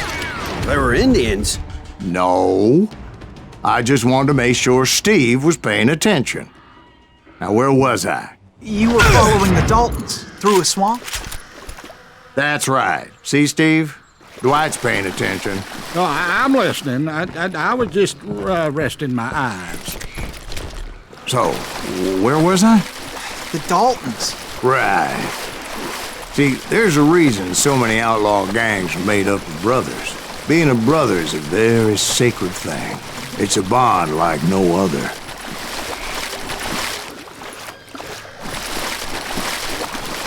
Bounty hunters! Stop that, son bitch! So did you ever find the damn Daltons? Not yet, but I did find a few of their cousins. You Kansans breed like rabbits. Or Smiths or Heimhoffers or who knows what. Bounty hunters! Stop that, son bitch!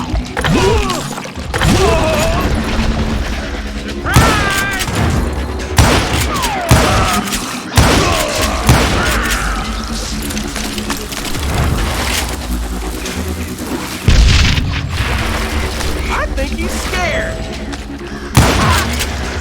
But hell, what's more important than family? I bet Ben knows what I'm talking about.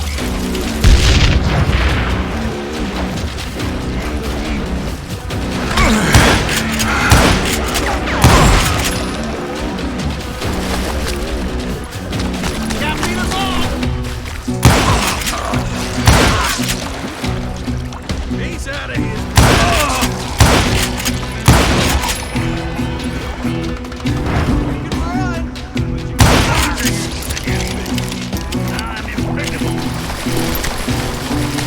Waste your bullets. Go ahead. Ain't bothering me none. Oh, don't let that asshole get away with this.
I knew those Dalton boys were out there somewhere, standing together against anyone who would threaten them.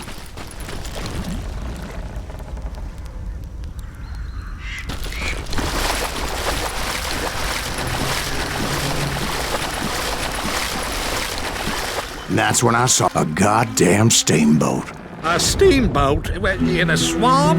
Yeah, Steve, but this wasn't much more than a wreck, really. But how'd a damn steamboat end up in the swamps? Guess it floated off during the flood of '89. Now, was it a stern wheeler or a side wheeler? What? Does that really make a difference, Steve? It was a steamboat with a goddamn army on board. It was then that a fusillade of bullets come raining down from on high, and those vigilantes who accompanied me weren't anywhere to be found. But among those men that were shooting at me, I thought I saw some familiar faces.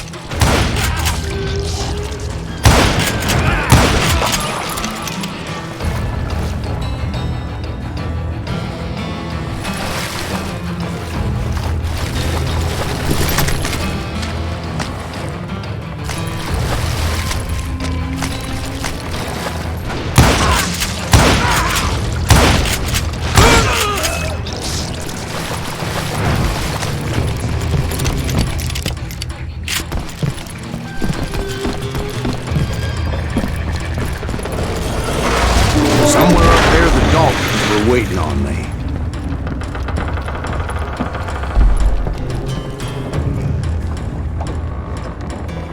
Hide, you lily-livered son of a bitch.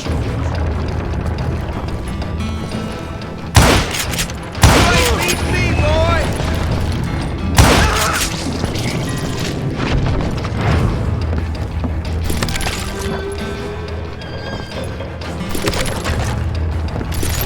Ready to meet your maker. Sounds like you don't give up too easy. That's the kind of man I am, Ben. I set out to do something.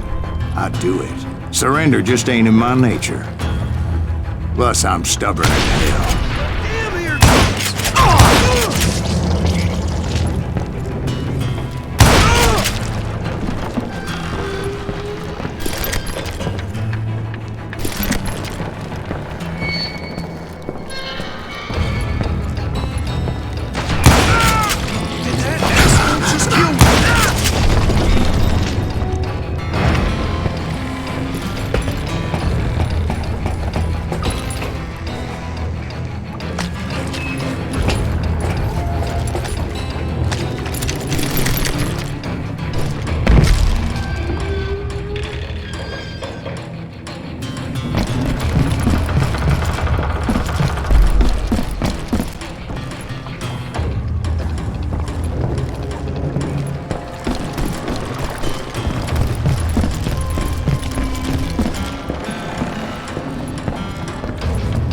Right about then, much to my relief, the vigilantes finally arrived. Their leader motioned at a cabin in the middle of the top deck, pointing me directly at the Daltons. I finally had them, after months of dogged pursuit.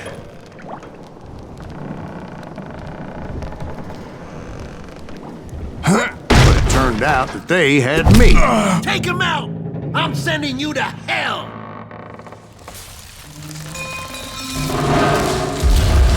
The Daltons had played me like a fiddle. Apparently, the vigilantes were on their damn payroll. They didn't just want to shoot me.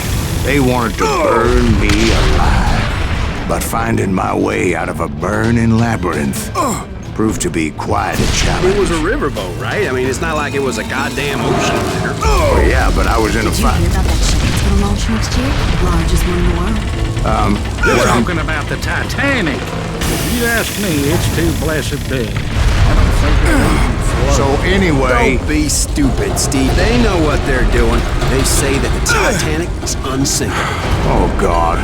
But getting back to that steamboat, how'd you get off it, Mr. Greaves? I took in a lot of smoke that day, so I admit my recollection might be a bit hazy. But somehow I managed to finally disembark. I was coughing up smoke and pretty damn pissed. I was done playing games with those boys. It was time to settle this once and for all. Somebody kill that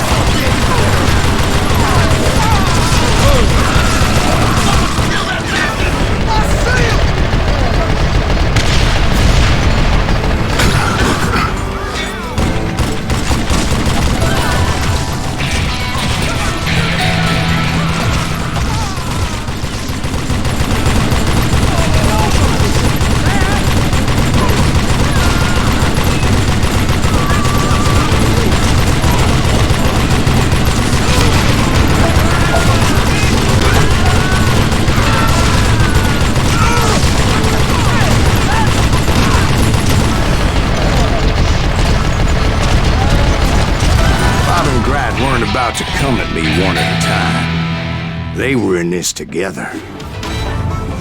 Two brothers side by side, determined to take me down. Confident that this time the odds were on their side.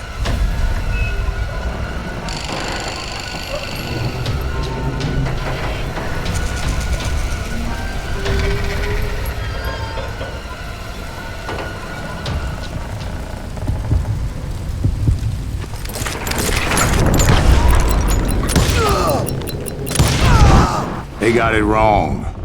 A sad end for those two. If they'd only known that Emmett was still alive despite his wounds. Paroled 14 years later, he moved to California and sold real estate and lived off the legend of that fateful day. And the tragic death of his two brothers.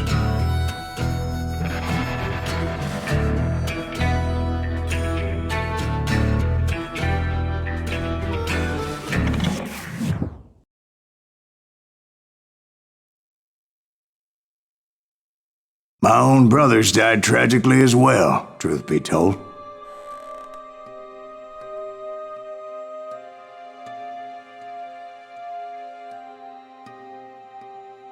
It was 1868, and me and my older brothers were pulling a tidy profit running cattle into Juarez, Mexico. One night after my brothers retired for the evening, I found a little poker game in a cantina with a couple of cowboys. And I just couldn't lose. I even won an old Spanish coin that had to be 100 years old. Well, I was mighty pleased with myself the next morning as my brothers and I rode for Texas. But before we crossed the border, those cowboys caught up with us. It was Johnny Ringo, Roscoe Bob Bryant, and another asshole named Jim. They wanted their money back and everything else we had, including our lives, as those boys didn't want us coming for them later. Bob put that old Spanish coin in my mouth and said, "I won't have it said that I left you with nothing, boy." Well, those horses bolted, and there we hung as those bastards rode away. The branch finally snapped under the weight of the three of us, but being my older brothers were bigger and heavier, they were already dead. And right then I swore to myself that I would avenge them. Ringo you know about. But Bob eluded me until I heard he was riding with the Wild Bunch.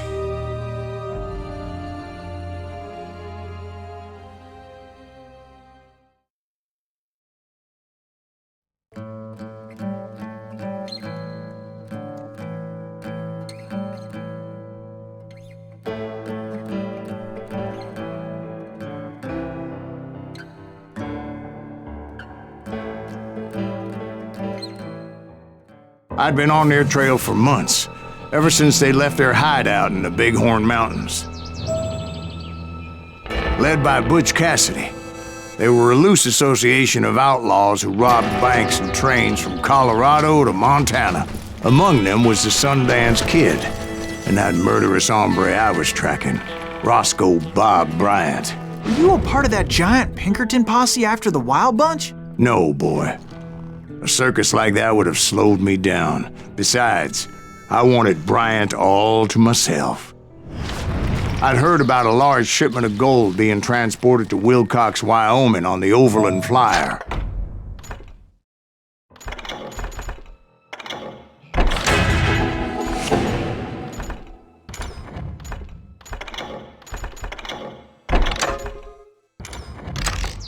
I figured the Wild Bunch would likely hit such a treasure, and by God, I figured right.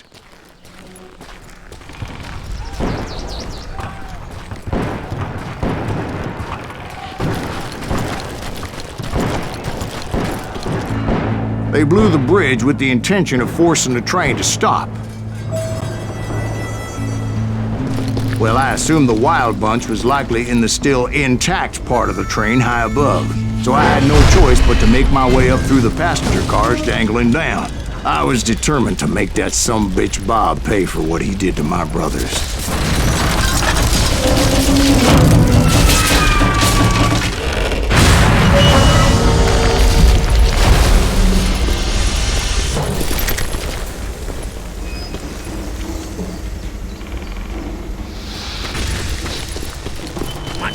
still ringing from blowing up that bridge. What'd you say? I can't hear a goddamn thing. Well, I made my way off unscathed and came upon a few members of the gang and had no choice but to dispatch them. Son of a bitch? From there, I had to negotiate an even more precarious route. But first, I would need to get my ass out of there.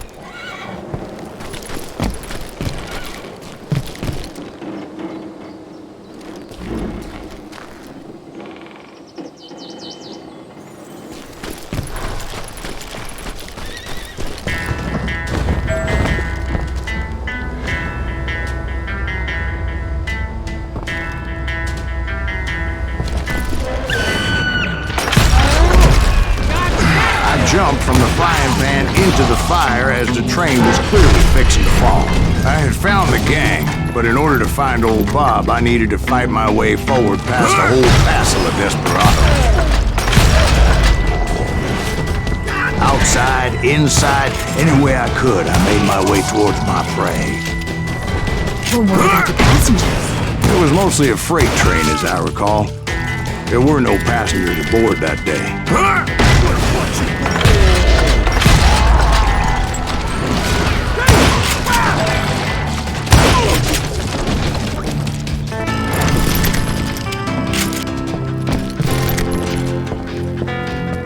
As I mentioned before, I am not fond of heights, but I was too busy dodging bullets to worry about falling to my death. Odds were I was likely to die that day anyway, so I was determined to take down as many of those bastards as I could.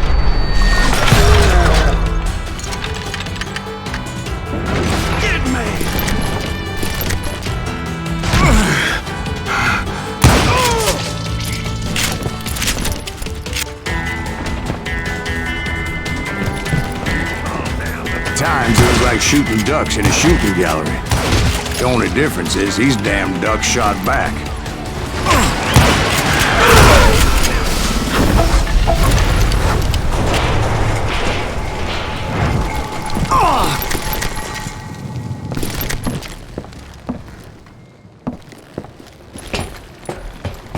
I kept hoping the law would show up and give me a hand. You mean like that giant Pinkerton posse that I read about?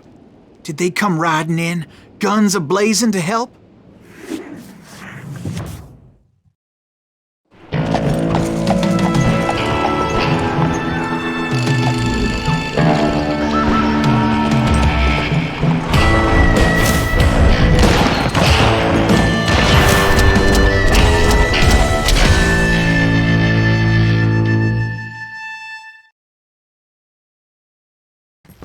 Help?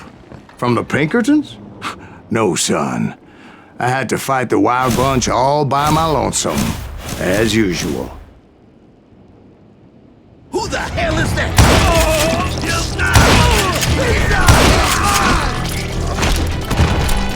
Take cover! Retreat! Retreat!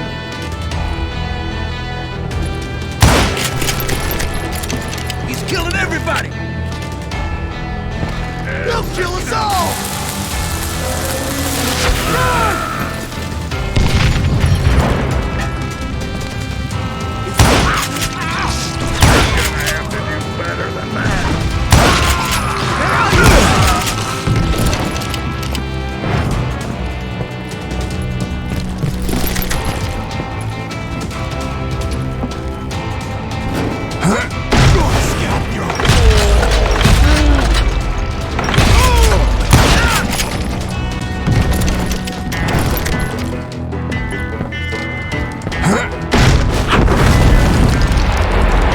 Guess is those dime novels didn't portray this as it happened, did they?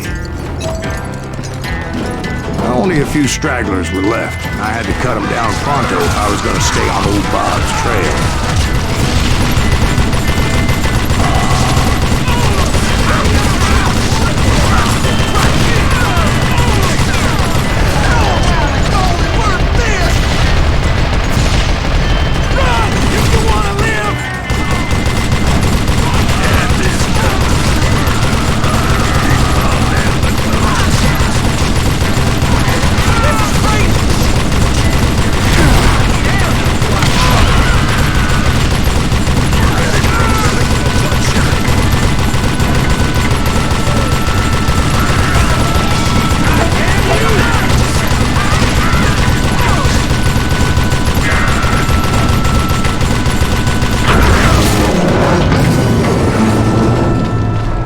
Once I silenced all those guns, I went searching for my nemesis, determined to finally have my justice. But the only survivor who welcomed me was George Flat-Nose Curry. Who was he? The fastest gun in the gang. Right after Sundance, I mean. And Kid Curry, and maybe Elsie Lay. Though some folks might dispute that.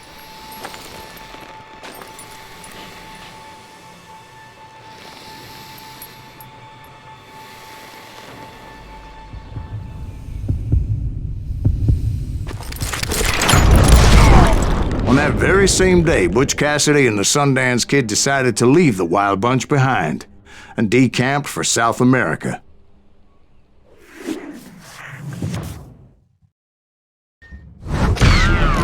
They ended up living down there for many years, but I'm sure you already know all about that.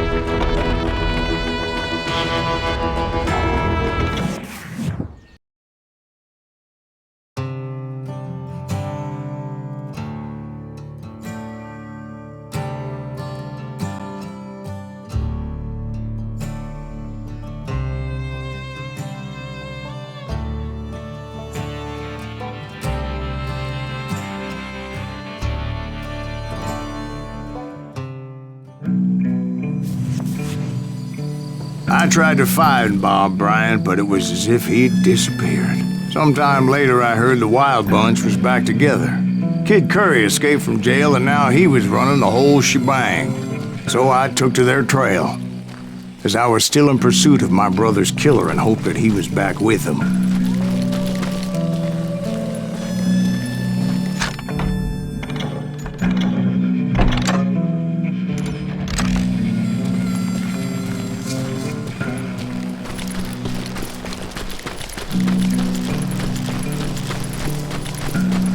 Kid Curry's kinda crazy, ain't he? Don't let him hear you saying that. Anyways, I tracked those boys to a camp right outside Parachute, Colorado.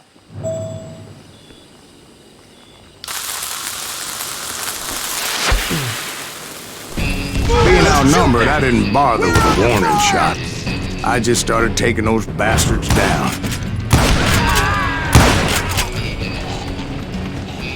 Old Bob wasn't among them, and neither was Kid Curry. I could sense him close by, however, plotting something nasty. I just needed a clue as to their whereabouts.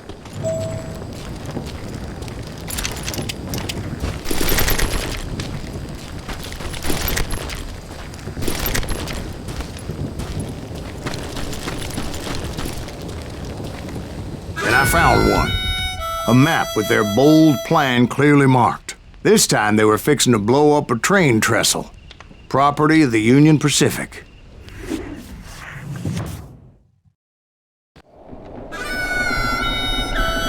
The plan clearly indicated how they were fixing to undermine several of the weakest wooden supports.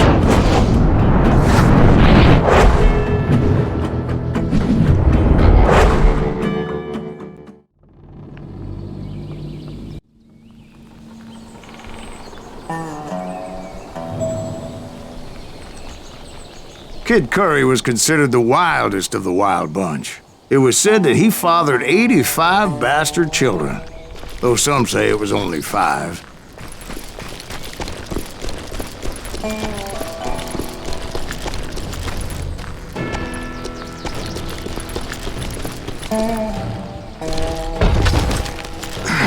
Kid Curry had bragged to a whore how he was gonna rob a train heading to the U.S. Mint in Denver. And that whore, Fat Sally, she told me.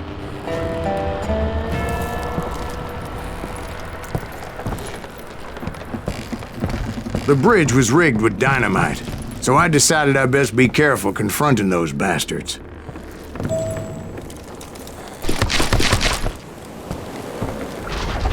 A moment later, I saw a ladder that somehow had escaped my attention. Don't you blow us up now. Don't worry, I know what I'm doing.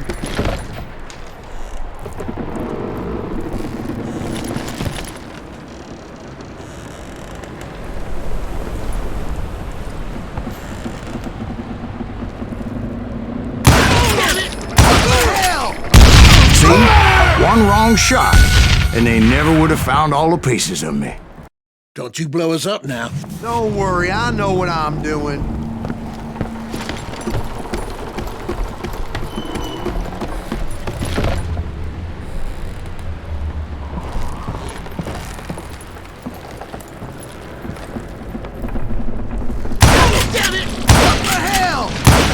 But the Wild Bunch did not take kindly to my presence and attempted to blow my head off.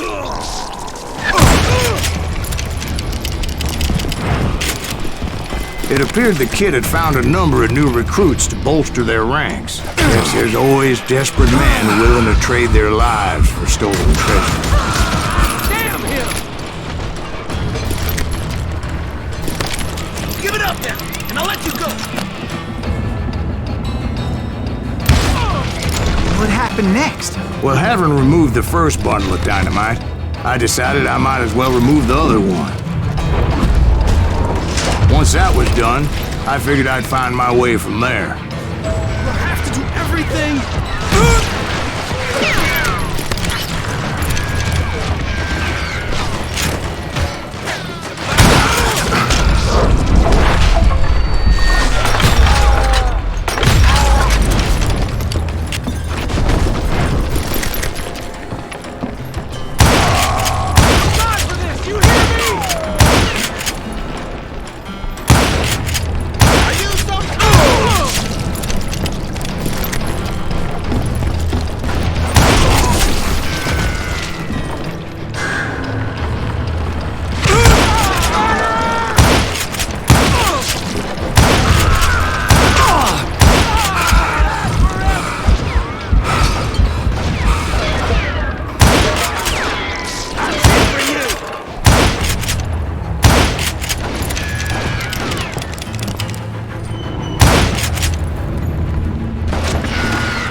So, what happened then? Had to remove more of that damn dynamite.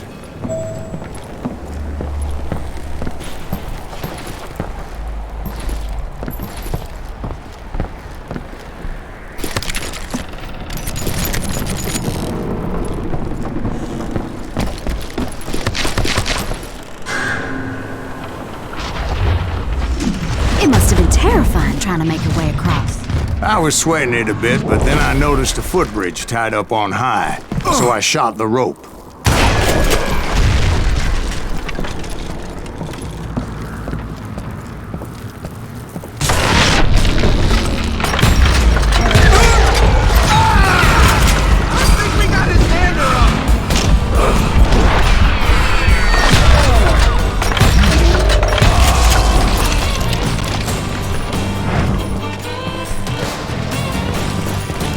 So that was all the dynamite? Well, funny you should mention that, darling. As actually there was a fourth charge impeding my progress.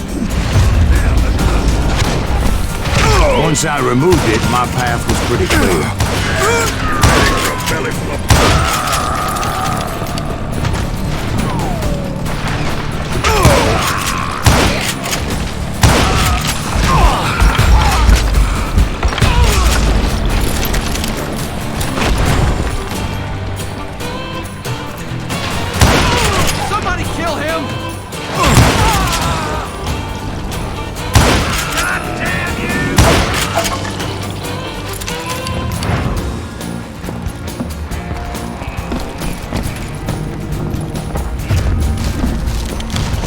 So I proceeded onward and realized that that way just wasn't gonna work. I needed an alternate path forward.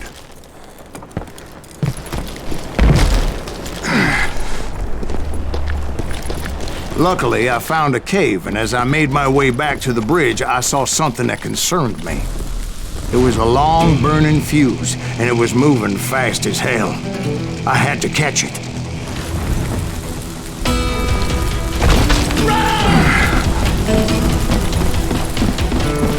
The burning fuse was so damn quick, I had to run like the wind. I almost had it, but no. Thought I was gonna have a coronary when I lost sight of those sparks. My heart was pounding like a sledgehammer. I knew that failure meant boom.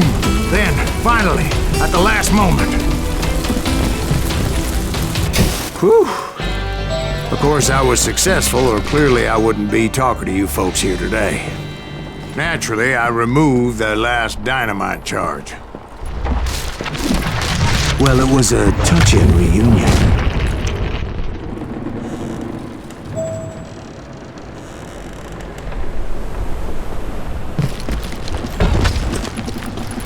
But by this time, I was thoroughly exhausted and dragging my ass, as I was not a young man anymore.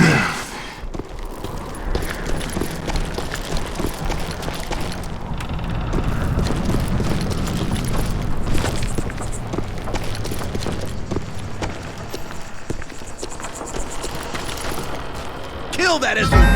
Make him bleed! Send him to forget! Finally, I found those boys, or more precisely, they found me. He's crazier than Kid Curry asked me! Bloody damn bitches!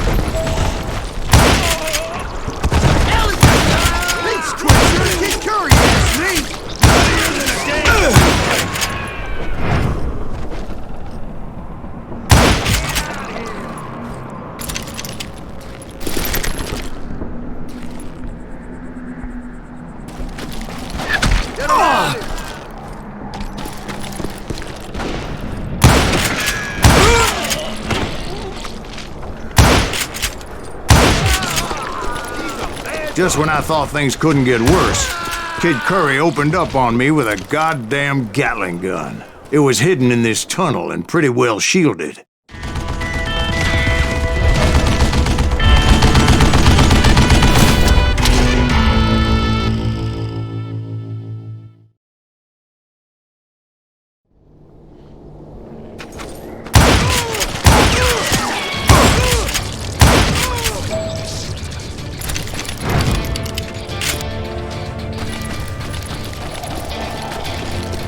Luckily, I had located some dynamite. I still, however, had my work cut out for me.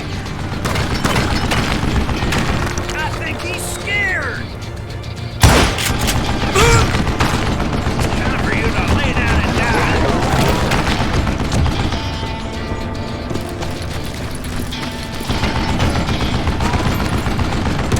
This is the last mistake you'll ever make.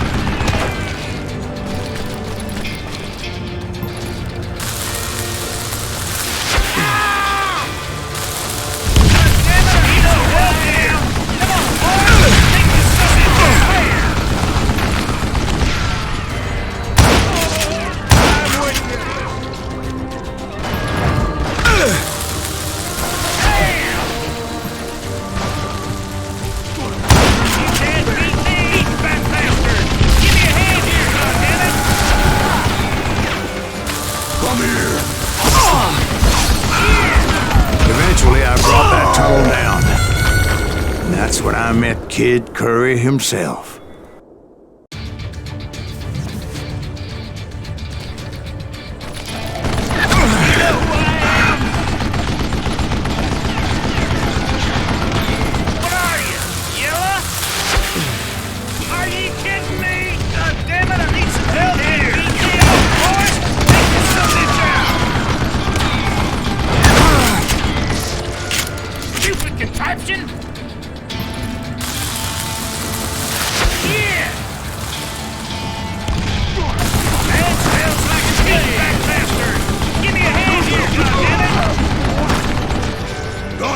Eventually, I brought that tunnel down. And that's when I met Kid Curry himself.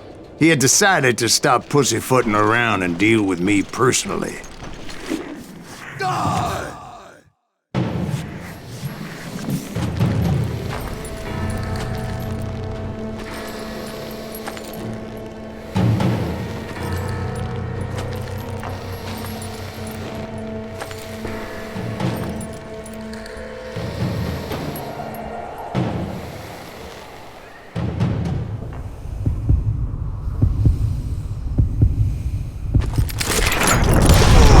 fast as he was, I was just a bit faster.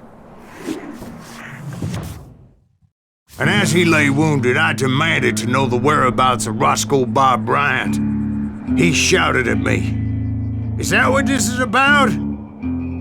Bob went with Butch and Sundance to South America. You ain't never finding him."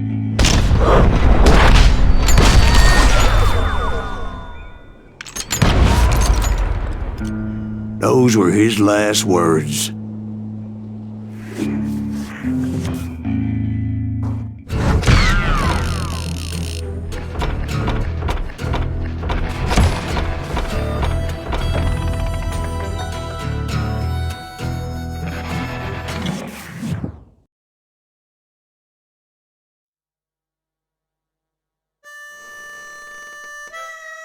So, Bob Bryant got away? I knew I'd never find him in South America. What about the other killer? Yeah, you kinda glossed over that one. Well, I found Jim not long after my showdown with Ringo. At the time, he was riding with the James Younger gang. Did I neglect to mention that?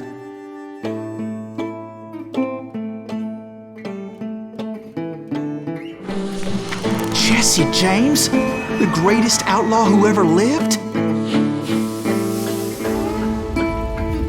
Jesse and his kin rode with Quantrill when he raided Lawrence, Kansas, and killed near 200 people, boy. Nothing great about that. And from there, him and his brother went on to rob banks and trains from Kansas to Missouri. Which is why there was such a rich bounty on their heads. 40 grand for both of them, dead or alive. That's one hell of a payday.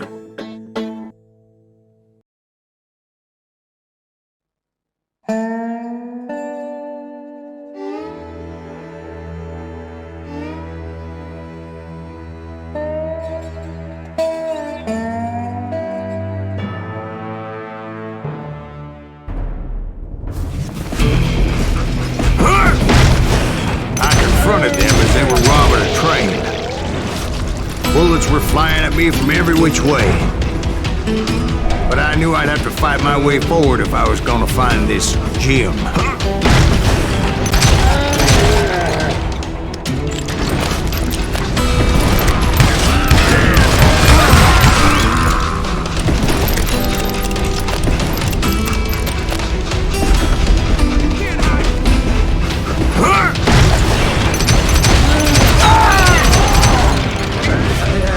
Wait a second. How'd they stop this train in the first place? Well, the James boys were experts at this.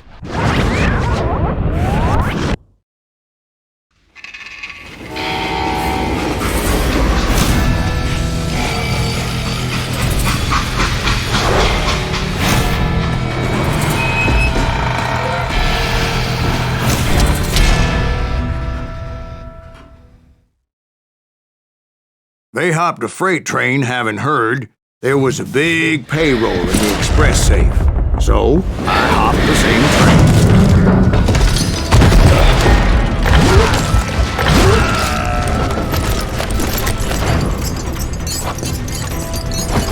The James Younger gang was decimated after that little fiasco they had in Northfield, Minnesota. So Jesse needed more men and took on the killer I was after, along with a host of others. I was hoping to find my man and put a bullet in his head.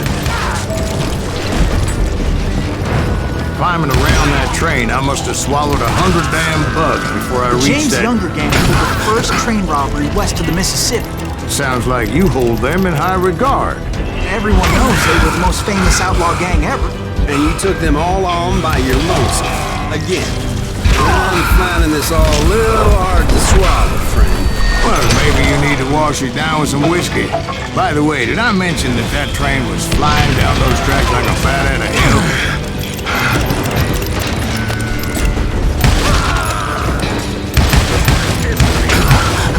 I'm gonna blow your damn head off.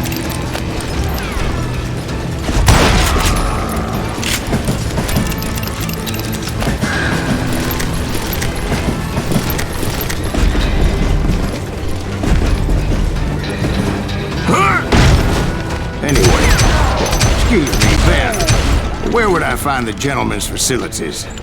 Suddenly I have an urgent need to drain my one-eyed snake. Well, I've had more than a few drinks, and I've been sitting here for quite a spell.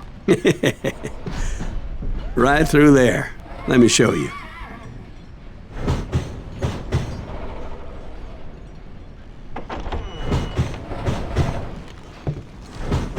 I never heard so much malarkey in my life.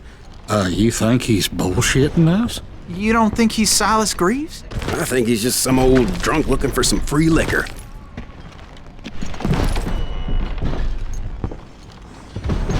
I don't know, Jack. I think I believe him. You don't think he met Jesse James? Oh, you gotta be kidding me.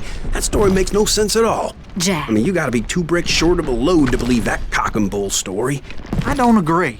Jack, lay off the But bar. you seriously think that tired old man went toe-to-toe with Jesse James?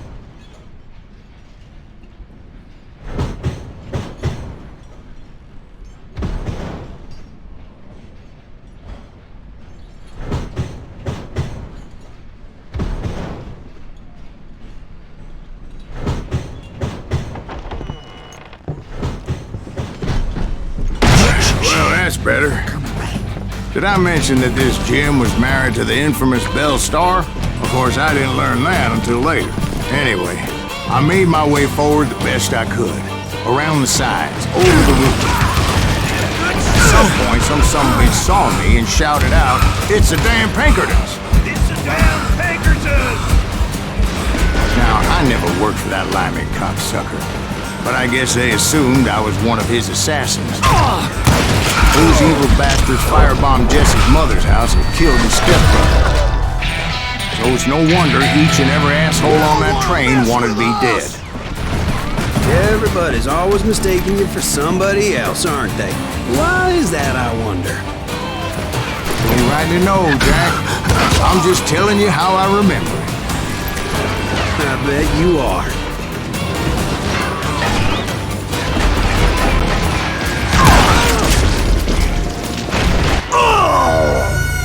It was a rickety ride and quite precarious.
came across a flat car piled high with logs and had to come up with a creative way to make my way forward.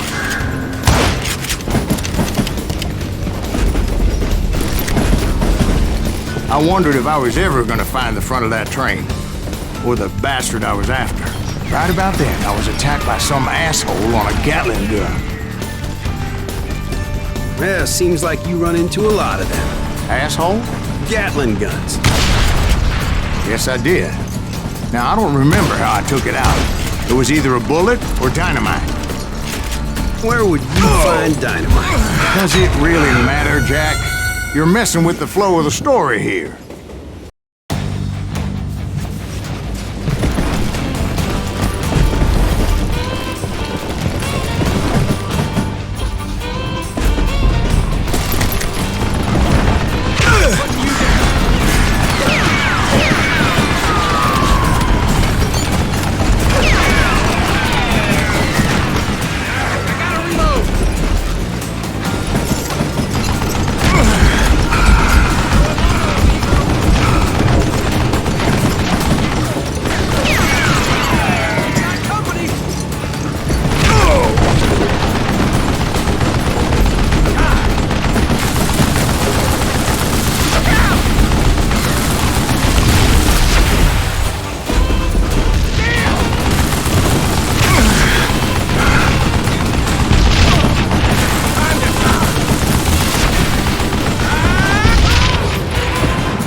I was looking for Jim and shooting any son of a bitch stupid enough to get in my way.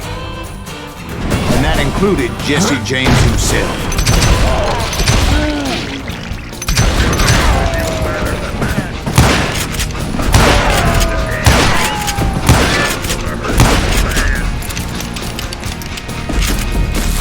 You ready for a belly full of buckshot?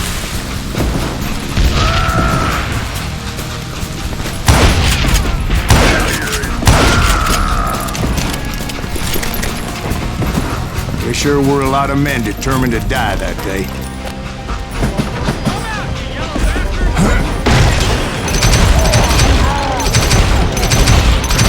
Come on!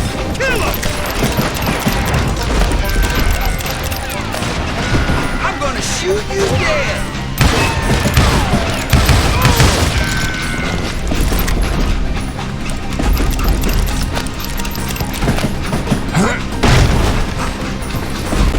It was then that Jesse detached the express car from the rest of the damn train.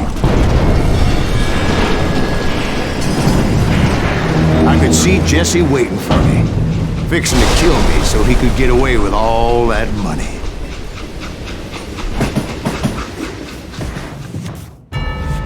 You had a showdown with Jesse James? Of course he didn't. Everybody knows that Jesse was killed by Bob Ford. Yeah, Jesse went out like John Wesley Hardin. Coward shot him in the back of the head. Guess it doesn't matter how far you run, does it, Ben? Your past always catches up with you.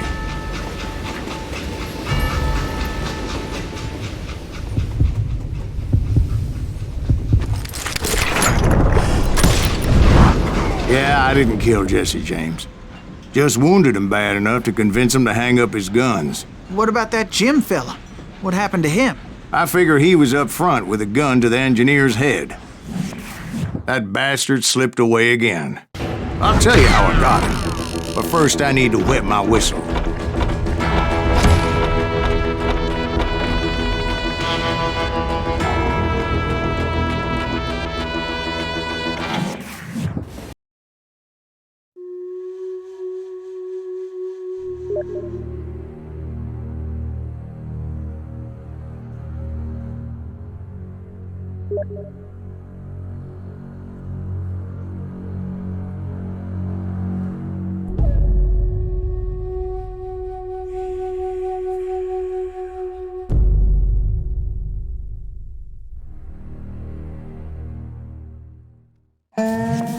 After my showdown with Jesse, I continued to track his brother, Frank, and that sumbitch Jim. I followed those bastards into the high mountains as they were going to ground. What mountains would that be? Somewhere in the Ozarks, I believe. The perfect place to hide out from the authorities. In fact, before I could find them, some Indians who fled the res and were hiding out from the military found me first. They probably thought I was a cavalry scout and didn't want me telling the military where they were. Injuns? They could have been Cheyenne, but there was all sorts of renegades roaming the landscape back then.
Hey, how about another whiskey, Ben?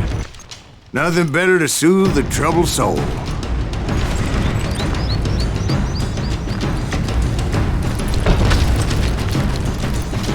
Now, where was I? Indians, right.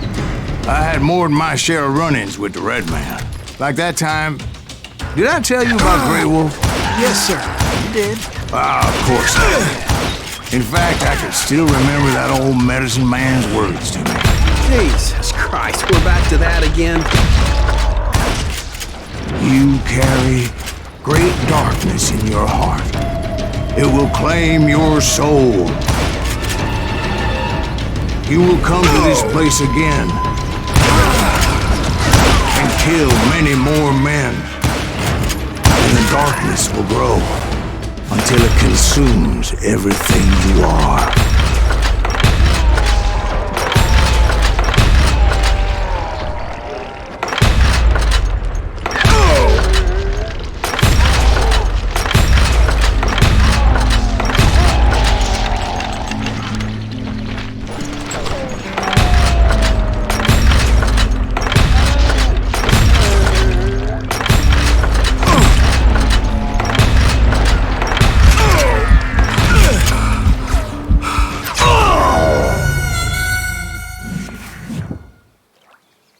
Like that time, did I tell you about Grey Wolf? Yes, sir. You did. Ah, of course I did. In fact, I can still remember that old medicine man's words to me. Jesus Christ, we're back to that again. You carry great darkness in your heart. It will claim your soul. You will come to this place again and kill many more men, and the darkness will grow until it consumes everything you are.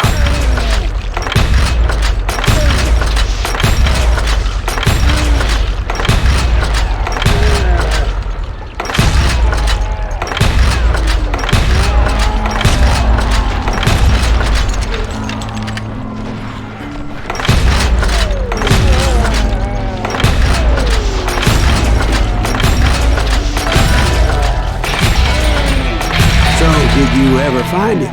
Who? The man you are after. Let me ask you something, Ben. You ever think about death? Mr. Graves, are you all right? Oh, death. Oh, death. Won't you spare me over till another year? What is this that I can't see, with ice cold hands taking hold of me? Well, I am death, none can excel. I'll open the door to heaven or hell. Oh, death, someone would pray. Could you wait to call me another day? Oh, death, won't you spare me over till another year? So are you gonna answer the question? What question is that? Jim Reed. Did you ever find him? Reed was indeed that sonbitch's surname. That's right, Ben. A despicable character. I remember him laughing like a hyena that cold morning they lynched me and my brothers.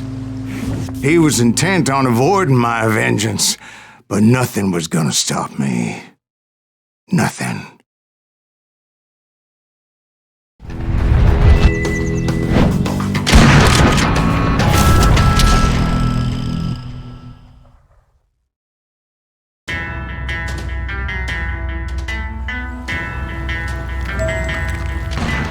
I finally did track those outlaws down. They had long rifles with scopes and were well positioned to pick off any poor soul who came anywhere close.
I'm guessing Frank James believed I was responsible for the demise of his brother Jesse.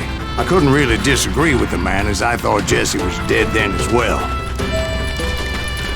He backed off as I closed in on him, but he was still intent on killing me.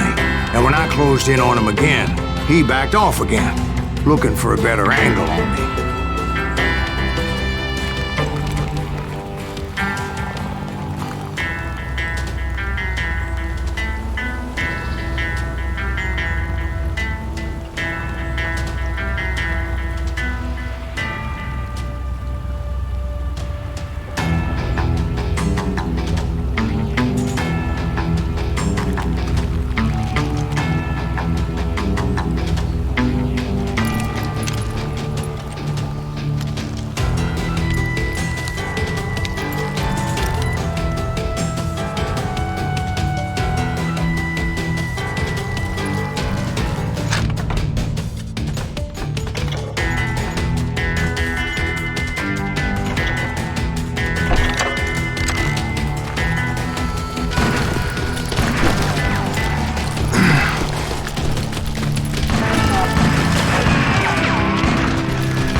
fault Frank for wanting his revenge, as I was there for the same damn reason myself. At this point, I'm guessing you think Silas Greaves is a worse murderer than Jim Reed ever was. No, sir. A man who spent half his life killing somebody's brothers, fathers, sons. I think you were just looking for justice, sir. Is that what I was looking for, Dwight? Is that what it was? Justice?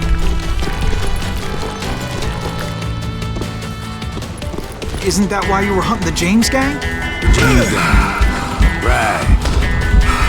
I finally found Frank holed up in his mountain cabin, and he was determined to have me dead. It was a pitched battle that could have gone either way. Luckily, I had some dynamite in my possession. Dynamite? On your person? A few sticks, just in case. It's always good to be prepared.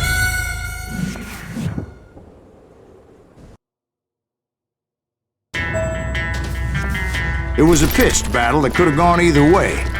Luckily, I had some dynamite in my possession. Dynamite? On your person? A few sticks, just in case. It's always good to be prepared. Right. I'm just laying out the facts as I remember them, Jack. Damn that son of a bitch! This is gonna hurt. Bring him out! He's just one man! Put him down! I want that bastard dead!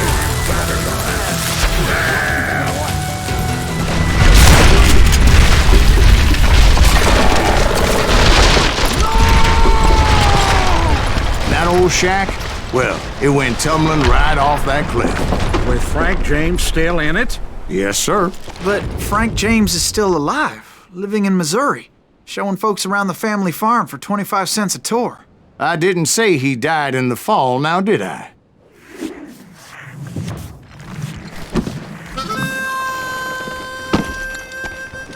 I'm done with this damnable outlaw life! Kill me, don't kill me, do what you will! At this point, I just don't give a shit! I explained to Frank that I had nothing against him personally and that I was looking for someone else. You want Reed? Have at him! I never did like that bastard! I am done here! We parted in peace as Frank pointed out the path to my prey before making his way back down the hill.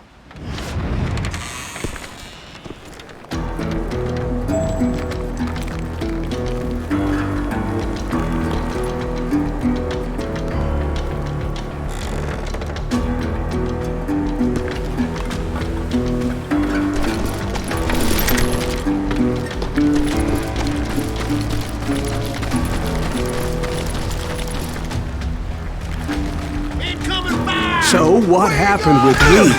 Well, I finally found the last of the gang hiding in a nearby cave.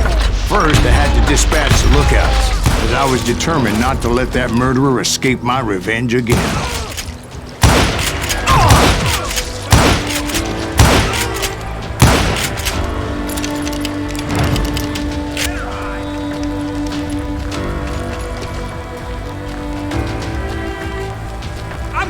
Rather than wander in willy-nilly, I decided it would be better to smoke that sumbitch out. "Hey, Reed!" I shouted. "No wonder you're so ornery.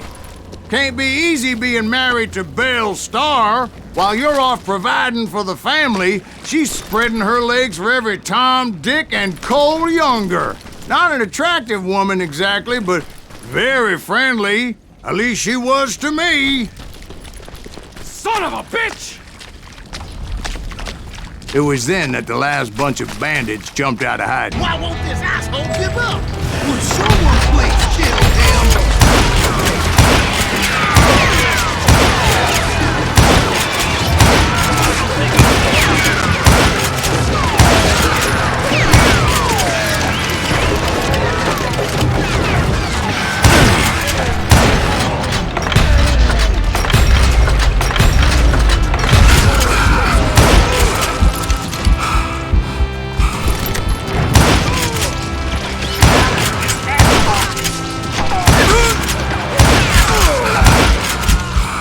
Eventually, it was just me and Reed.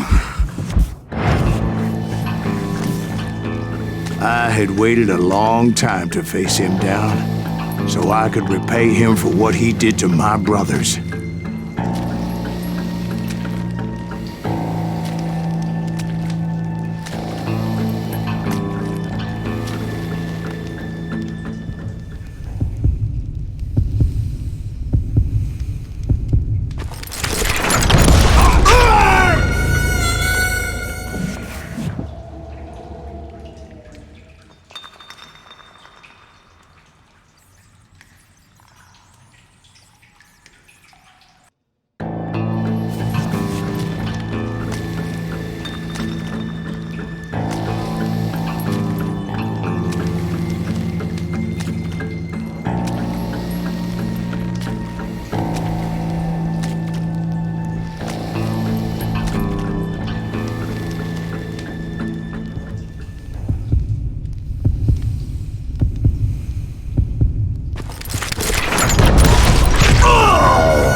and repay him I did.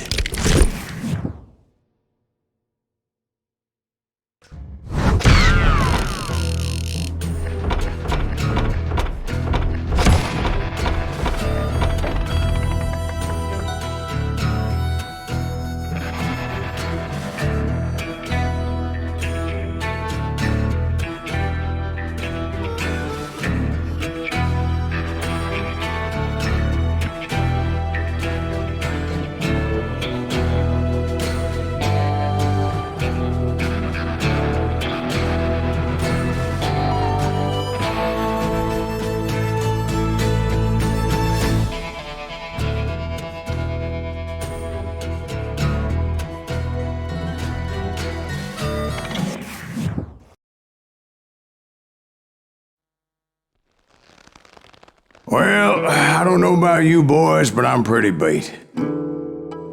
Well, it's too damn bad you never found that Bob character. Seems a shame you never had to pay.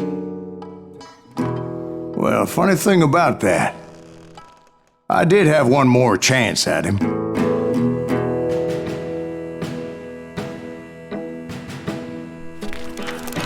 Six months ago, I heard that Butch and Sundance were back in the States and had gathered up some of their old gang. I tracked them down, hoping that Roscoe Bob Bryant had returned with them. So you're saying they didn't die down in Bolivia? That's what I'm saying.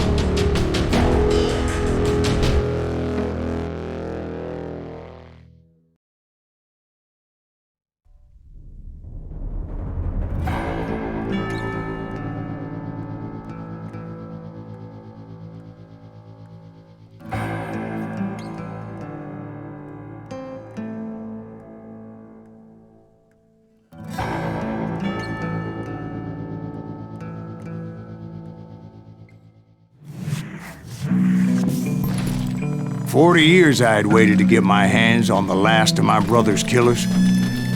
Not even an army of demons could have stopped me now.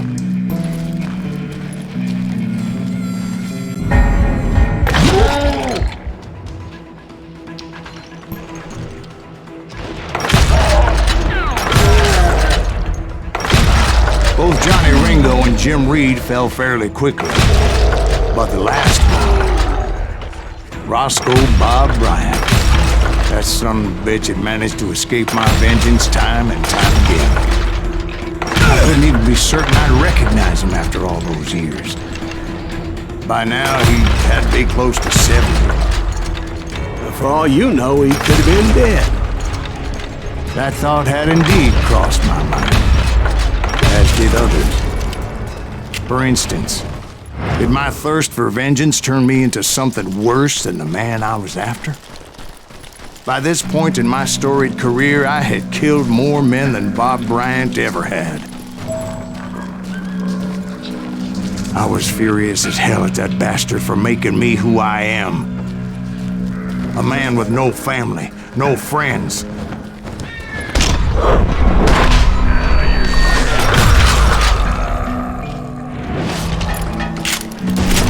Nothing could stop me from taking his life. I'd been after that killer forever, from the time I rode with Billy the Kid. But that chapter of my story you already know. Chapter of that fairy tale, you mean? Suddenly it was 1910. There I was, an old man roaming a ghost town dead almost 2 decades.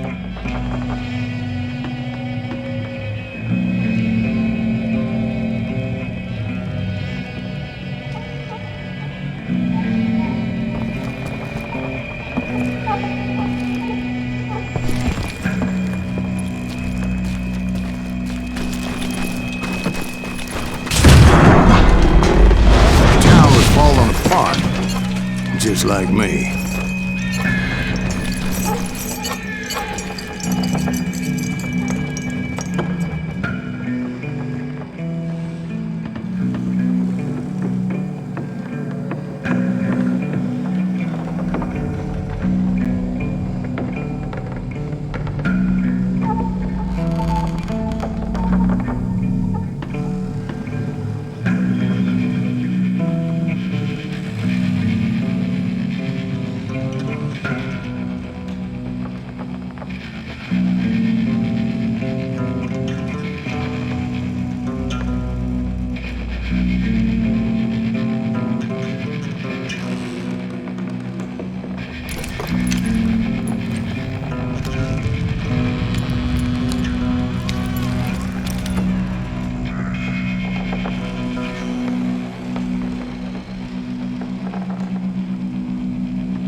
but I wasn't about to call it quits.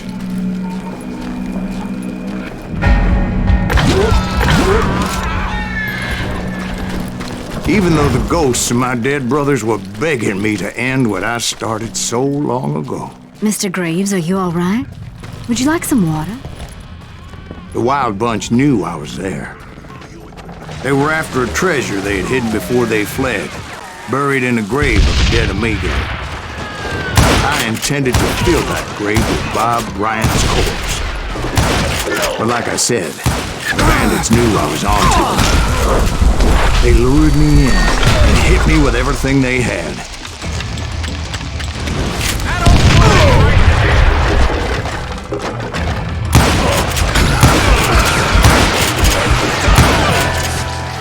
They're gonna bury me. Put that geezer in the ground!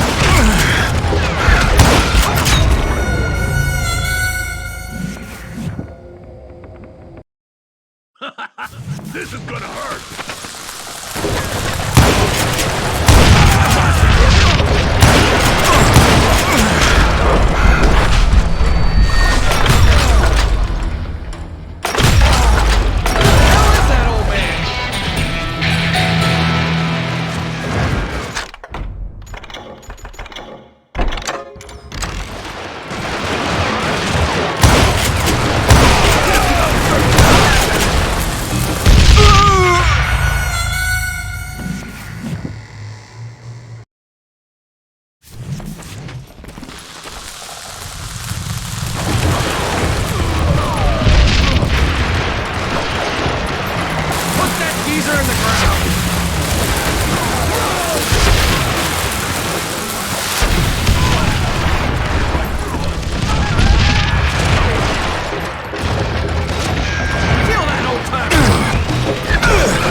But you obviously prevailed since you're sitting here telling us the tale. Actually, in that moment, I did not prevail. So I suppose we're talking to a ghost. Funny you should put it like that, Jack.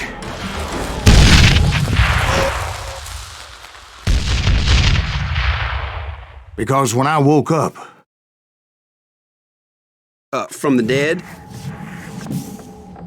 There was silence all around me.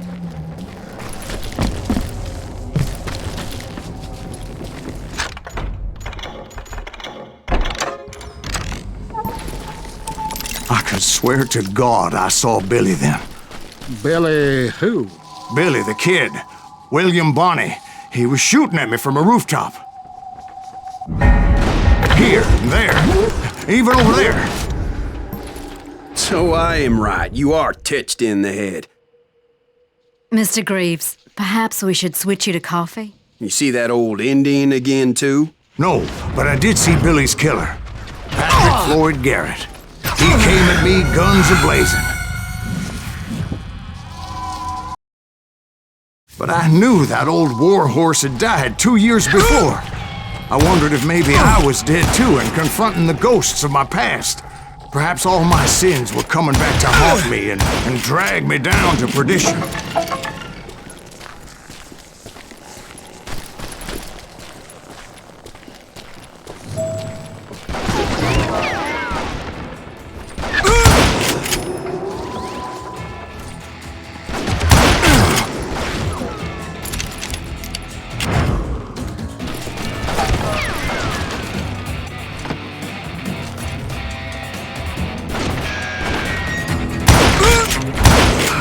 I saw Henry Plummer throw dynamite at me.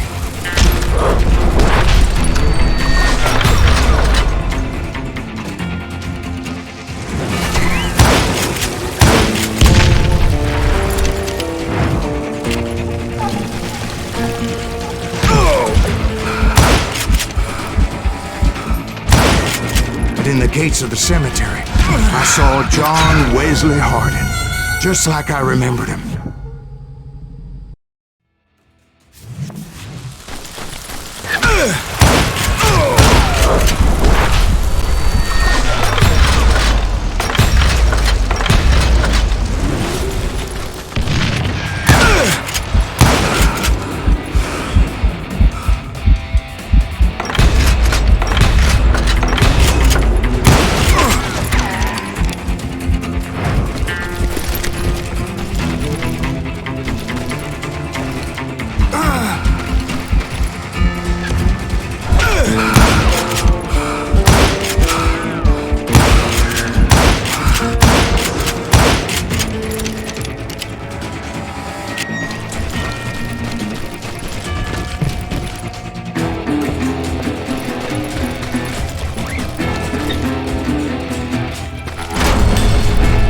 Robert Ollinger appeared with his terrible double-barrel shotgun.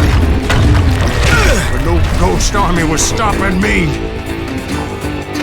My father-in-law got hit with a fallen branch. He spent the rest of his life talking to dogs.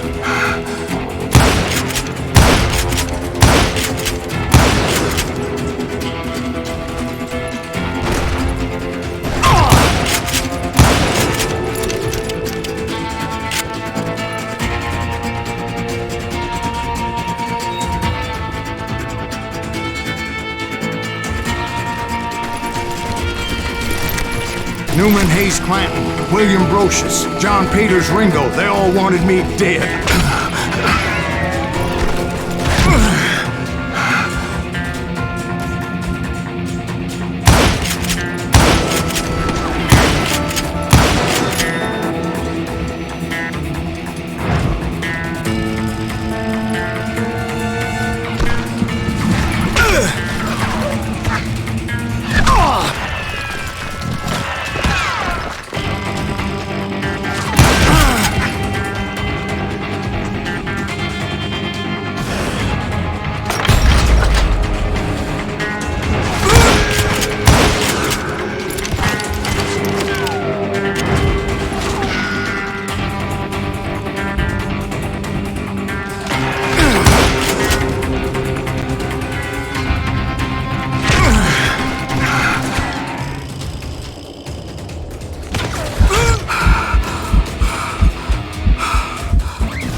The Dalton Brothers, Robert and Grattan, guardians of the Garden of the Dead.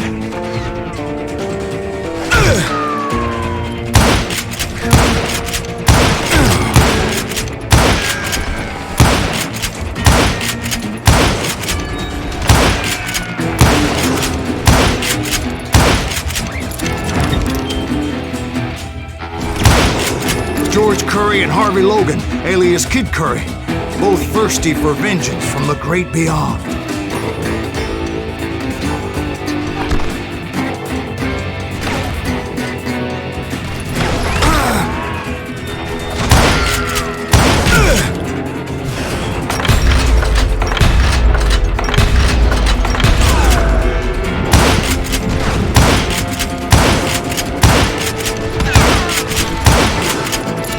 Jesse, Woodson, James, and Jim Reed. Each one deader than the next. I thought I would go crazy. Thought?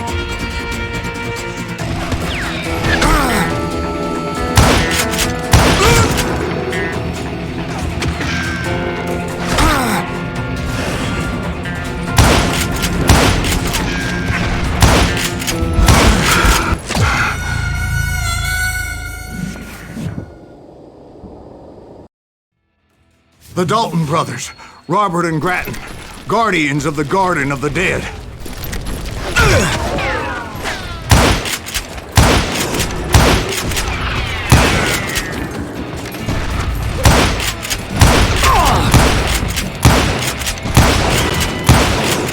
George Curry and Harvey Logan, alias Kid Curry, both thirsty for vengeance from the great beyond.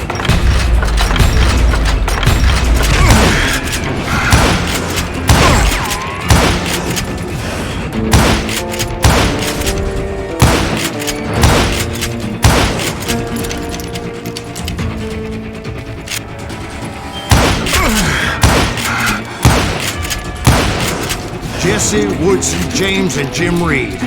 Each one deader than the next.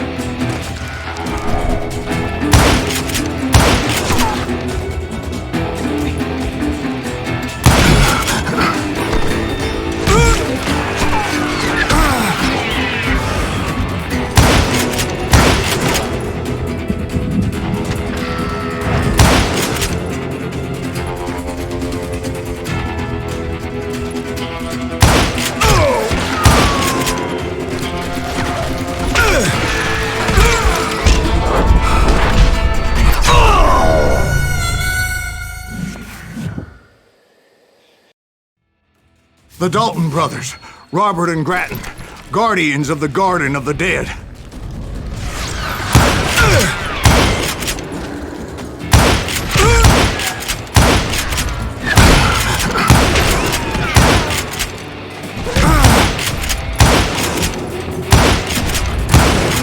George Curry and Harvey Logan, alias Kid Curry, both thirsty for vengeance from the great beyond.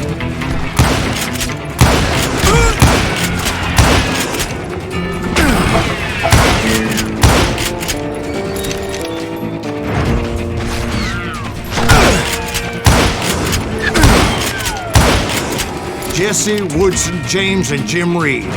Each one deader than the next. I thought I would go crazy. Thought?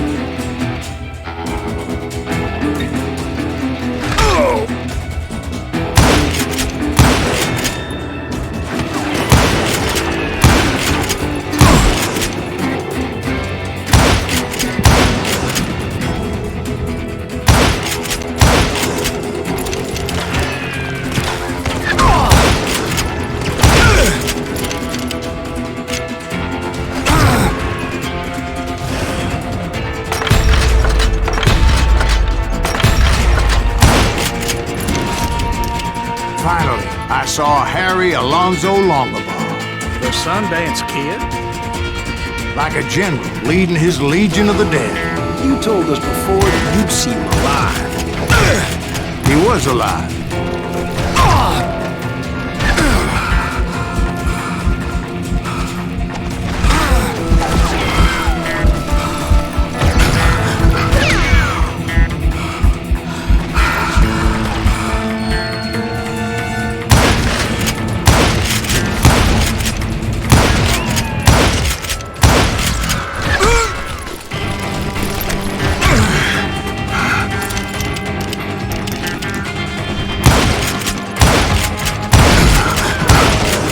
Then I heard a voice call to me from afar.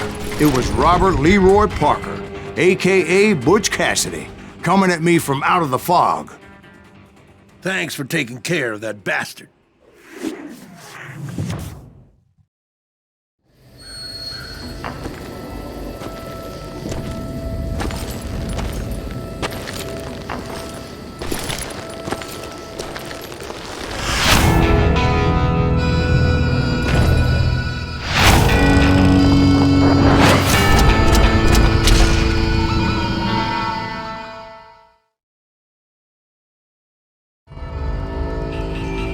But the kid wasn't quite deceased.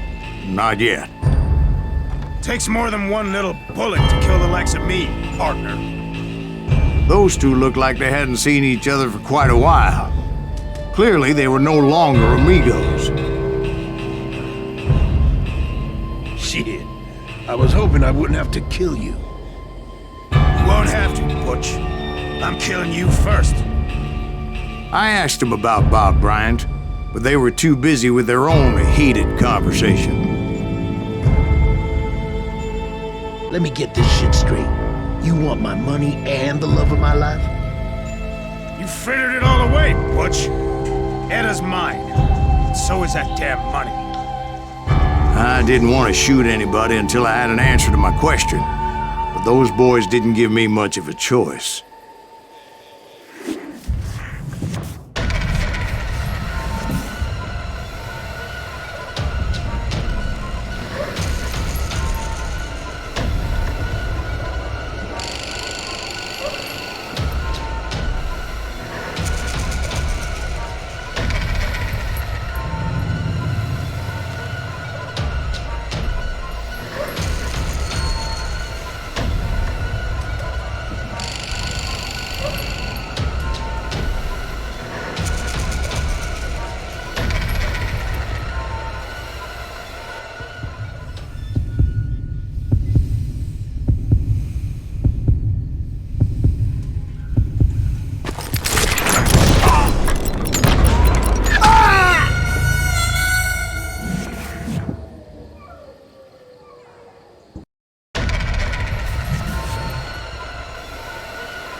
Butch Cassidy and the Sundance Kid died there in that cemetery not 6 months ago.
Butch Cassidy and the Sundance Kid were killed by the Bolivian army. Everybody knows that. That's the legend, but it ain't the truth. So, you never found Bob? There is no Bob. This old sumbitch ain't even Silas Greaves. Sir, is that true? Have you been pulling our legs this whole time? Well, not the whole time. Oh man, I think you've worn out your welcome here. Maybe you're right, Jack. Maybe it's time to pay. You see, Ben, or should I say Bob, your past always catches up with you. I was a different man back then, crazy. Drinking, I've changed my ways, I swear to you. If I could turn back the clock, But you can't, Bob.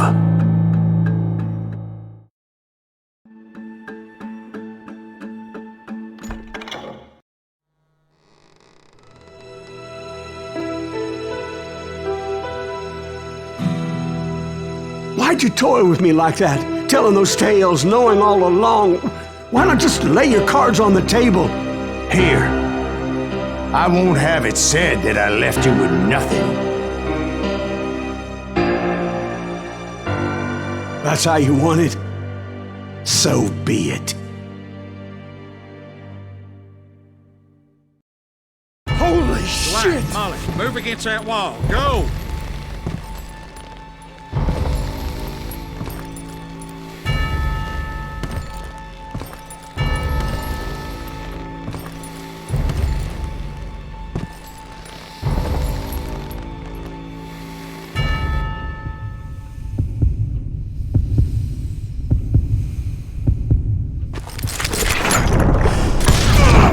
Oh my God! Oh, Jesus!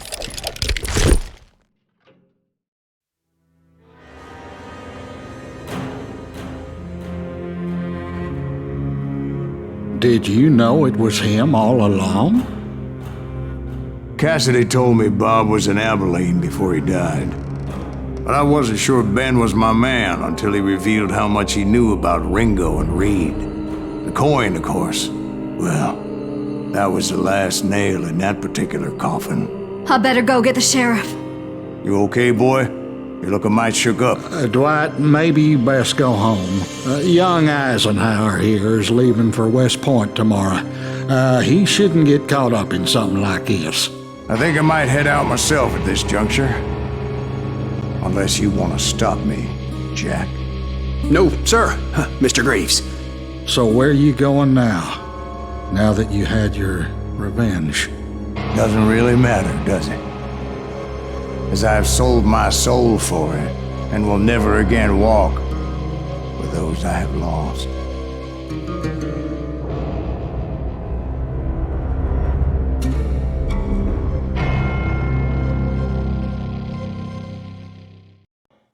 Ooh, dear. Oh, dear. Won't you spare me over till another year?